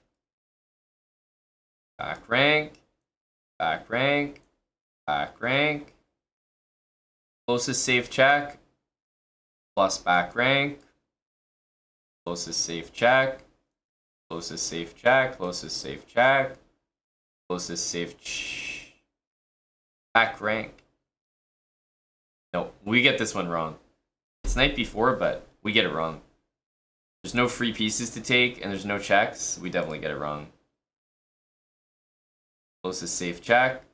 Closest safe check. Closest safe check. Closest safe check. Okay. Take free pieces. Closest safe check. In fact, there's only one check on the whole board. Closest safe check. There's only one check on the whole board. Only one check on the whole board. Closest safe check. Take free pieces. Honestly, even with level 1, I think we're at 15 right now. Closest safe check. Closest safe check.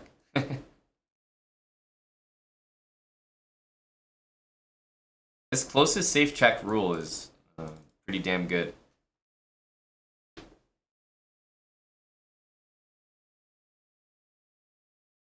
There's not really any special rule in level 2 that we could add that we would get this one, where we would normally get it wrong with level 1.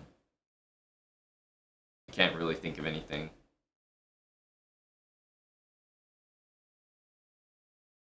Like Queen F6. How are you supposed to make that into a rule?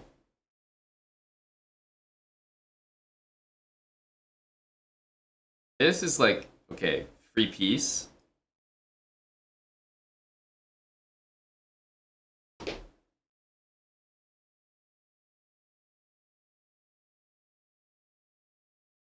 E5.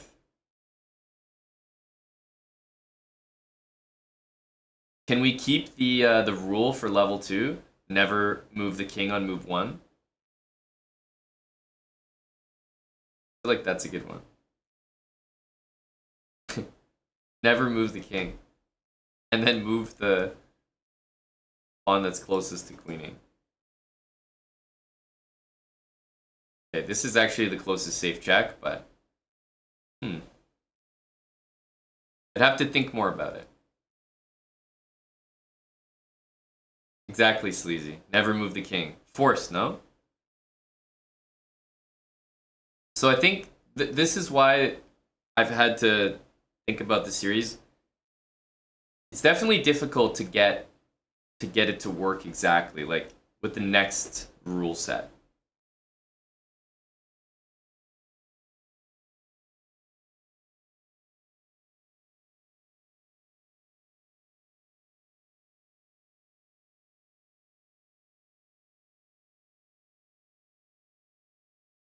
I think there's something about level 2 which is like giving multiple checks. You want to level 2 feels like it's a lot of like check, check, check, mate. Like you're still going for mates, but it's like a multi-step checking process.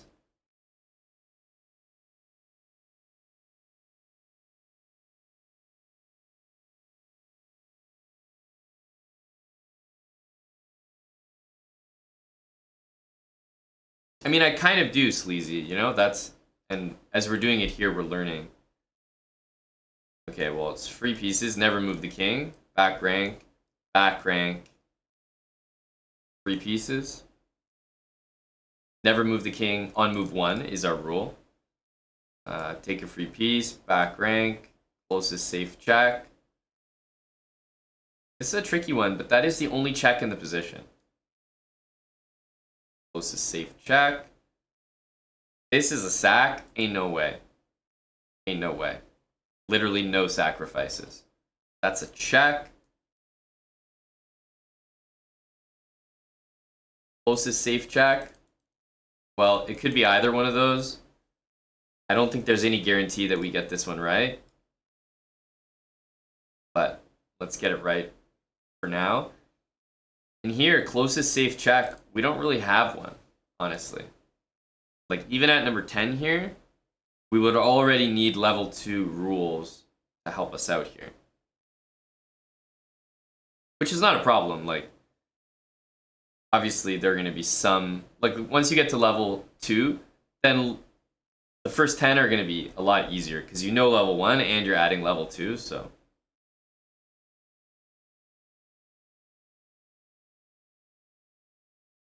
But yeah, you're gonna have to start sacking. Closest safe check. Closest safe check. Closest safe check. How do you know which one to do? Hanging pieces. This is tough.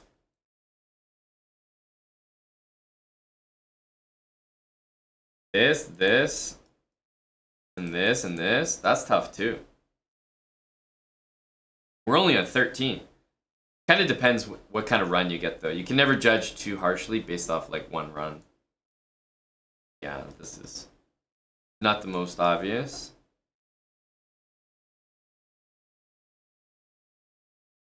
Oof. Not the most obvious at all.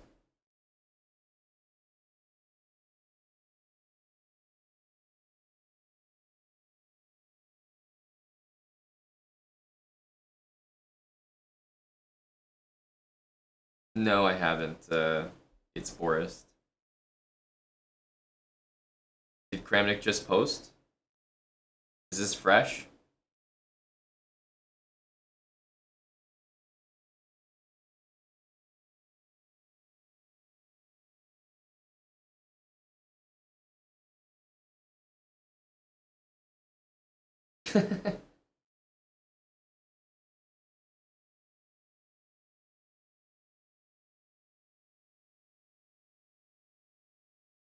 Okay. While listening to Eric Rosen YouTube video. This is this is great already.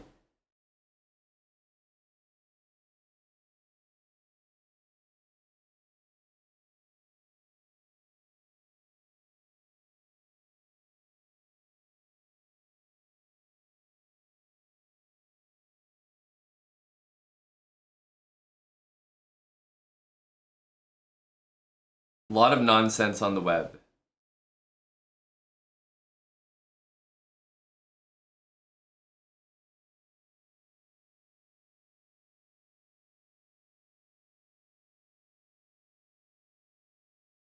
Having checked Hickey's stats carefully, found numerous low probability performances, both of him and some of his opponents. Extremely low math probability according to mathematicians, way below 1%.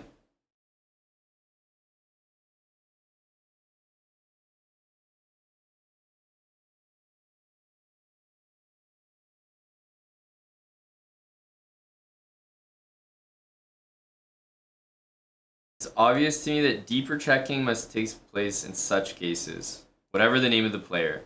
I have no idea about the outcome of this checking, which will never be done by Chess.com. Ignoring so many huge inconsistencies. More than one possible explanation of some statistics.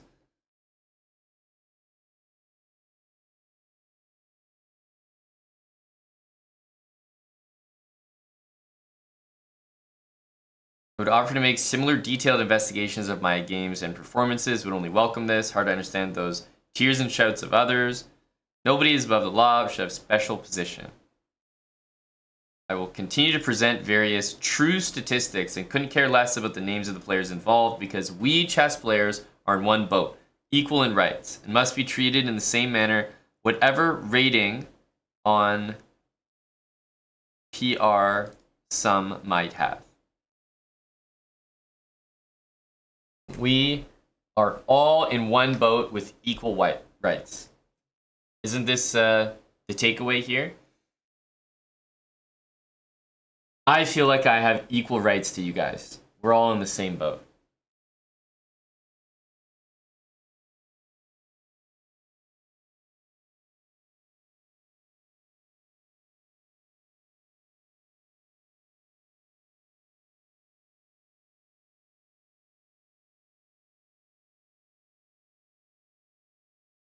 I never really checked it or thought about it, therefore decided to check the statistics.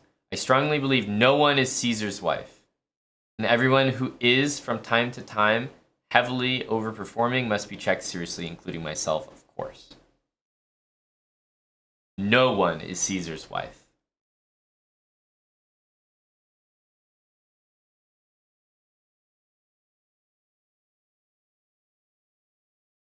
So, I think the main point is very clearly, and what do you think about this?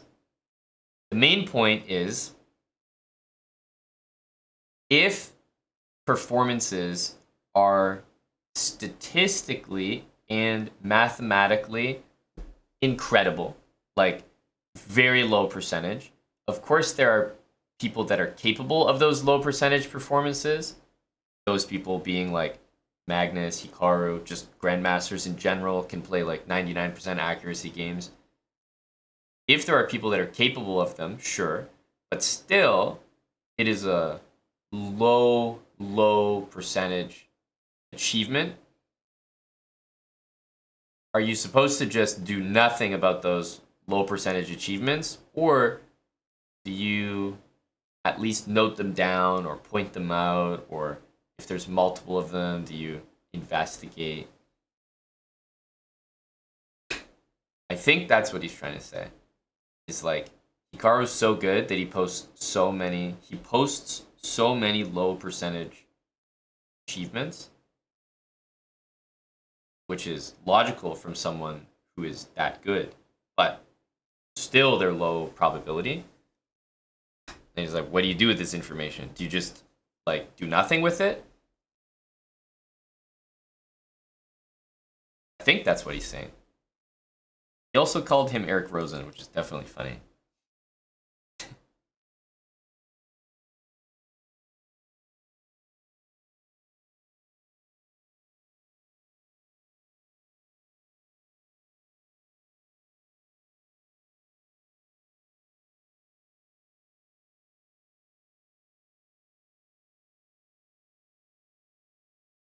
Oh, Eric Rosen. It doesn't, Captain Feathersword.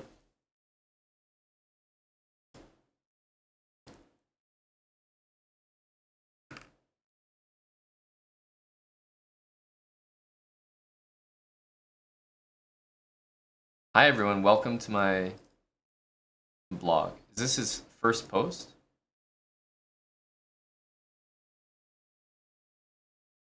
Oh no. He posts here. This is what I thought. But this is all I've seen. That he posts the Title Tuesday stuff.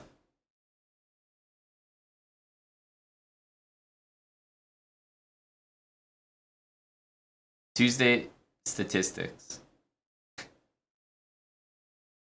Look at the picture he's using. He's a funny guy. Tuesday Magics.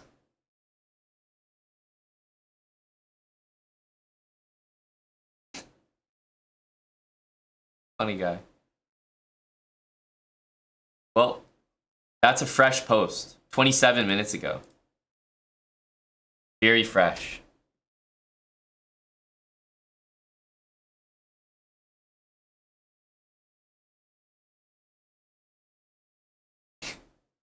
Go Eric Rosen.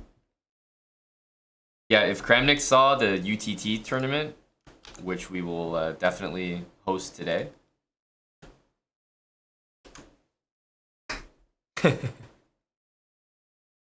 The guy would just have a stroke immediately. Do you like it, Eddie? You're a fan? I figured you'd be a fan of this post.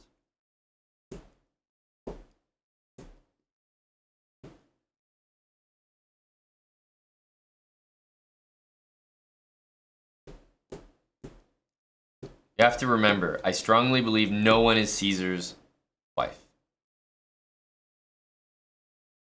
Comment section. There's only 7 right now, but maybe if we refresh, there's more. 15, yes.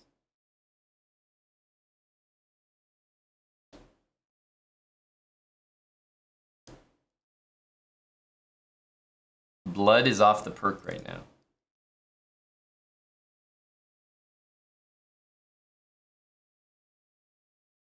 Shaydock. Why does that name sound familiar? Is this a Hickey simp?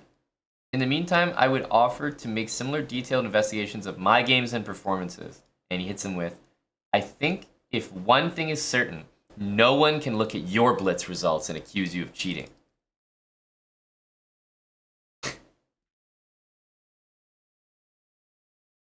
I'm here to defend Hikaru. Wow, Chad.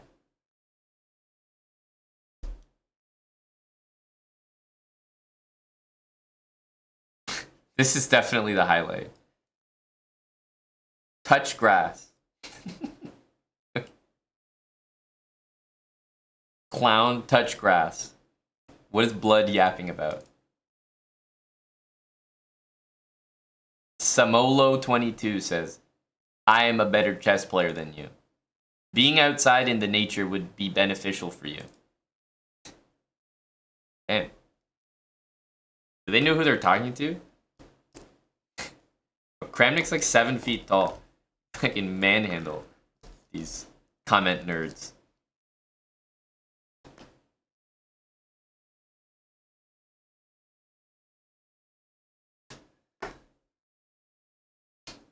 Hello to Mannered Monkey. Who are you referring to, Maynard?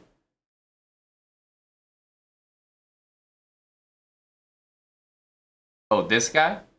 The guy who said touch grass?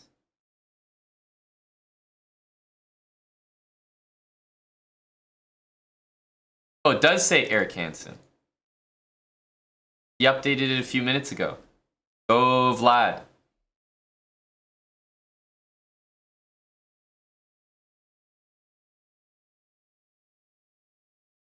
Maynard Monkey, are you a fan of posts like this? Your friend Eddie the Endgame Magician is a big Kramnik stan.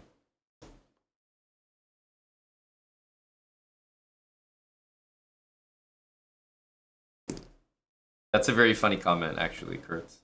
The first guy, like, the first comment, 27 minutes ago. Other comments are like 13 minutes ago. Bro was in here 27 minutes ago. The second that it was posted. And he's telling Kramnik to touch grass. Like, he was in there pretty much before it was posted. Like, refreshing. Oh, another post from Kramnik. Oh, touch grass, why don't you? Refresh, refresh, refresh. Touch grass, idiot. Refresh, refresh.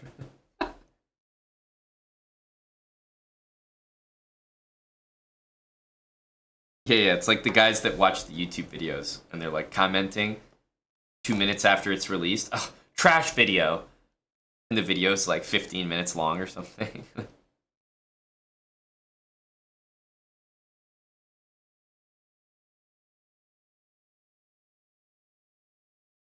I think you're correct, Maynard Monkey. I do think you're right there. I think you could make a career off, and I intend to do so. I think you could make a career off just reading Kramnik's posts. Go, Vlad. I still think the exclamation mark wash command that Hikaru said is, I mean, this is just one of the, this is just hilarious.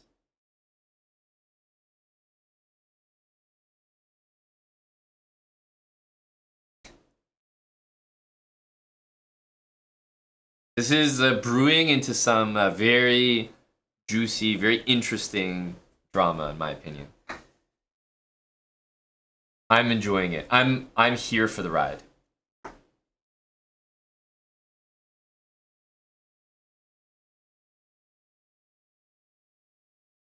But this is classic.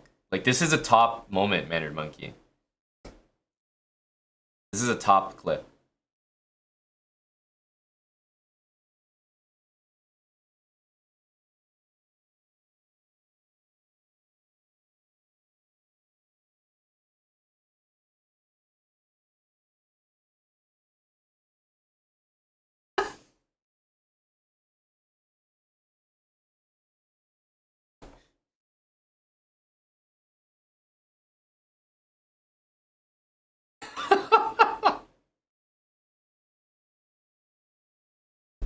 Oh, but this, I mean, this clip is like absolutely epic.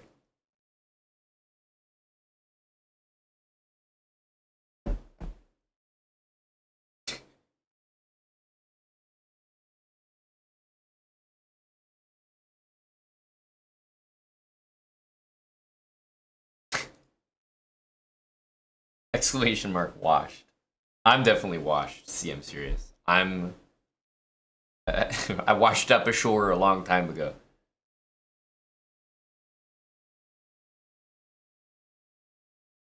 But Hikaru always has like, you know, he thinks about it ahead of time. He comes up with something that he wants to say, and then he'll find a way to drop it in the stream.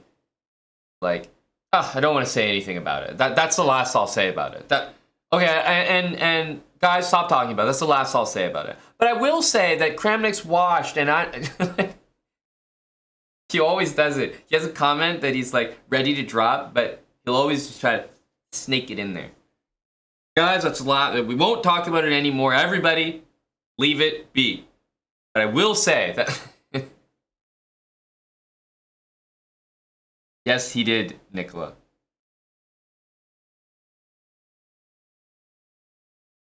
Yeah, here. I just want to have fun. Life's too short to be serious. Like, just. Yeah, and this is the face. This is the, like, I've got a fucking banger that I didn't drop yet. It's like, I forgot to drop the banger I worked on. That's the face right there. It's like, just everyone have fun. Kramnik needs to learn that. Everyone have a good time. Everyone stop talking about it. But I got one that I've been working on for us. Which I would also say.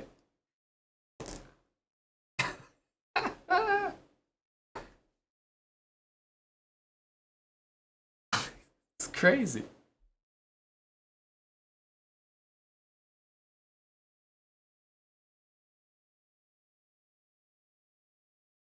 Just a great clip. Just a great clip. Force a draw. Thanks a lot, Fad, for the 5 years with us. 60 months. Hickey literally doesn't care, as we know. Languished Lobster, 43 months with Prime. 32 months from Frogfoot. Great stuff. Great stuff.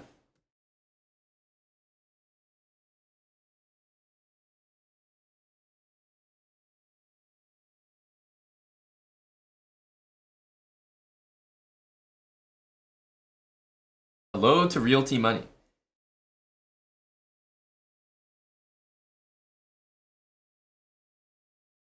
When I play a game and think my opponent is cheating, I never report it on chess.com because there's no point. Danny Wrench will defend the cheater to the death. Instead, I report the instance to Vladimir Kramnik, who promptly responds with a 10-page report detailing the statistics of my game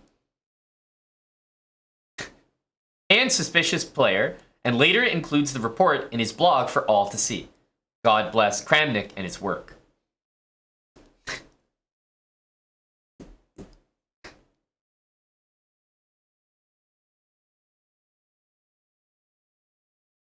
Thank you, Sir Winsteak. Happy to hear that.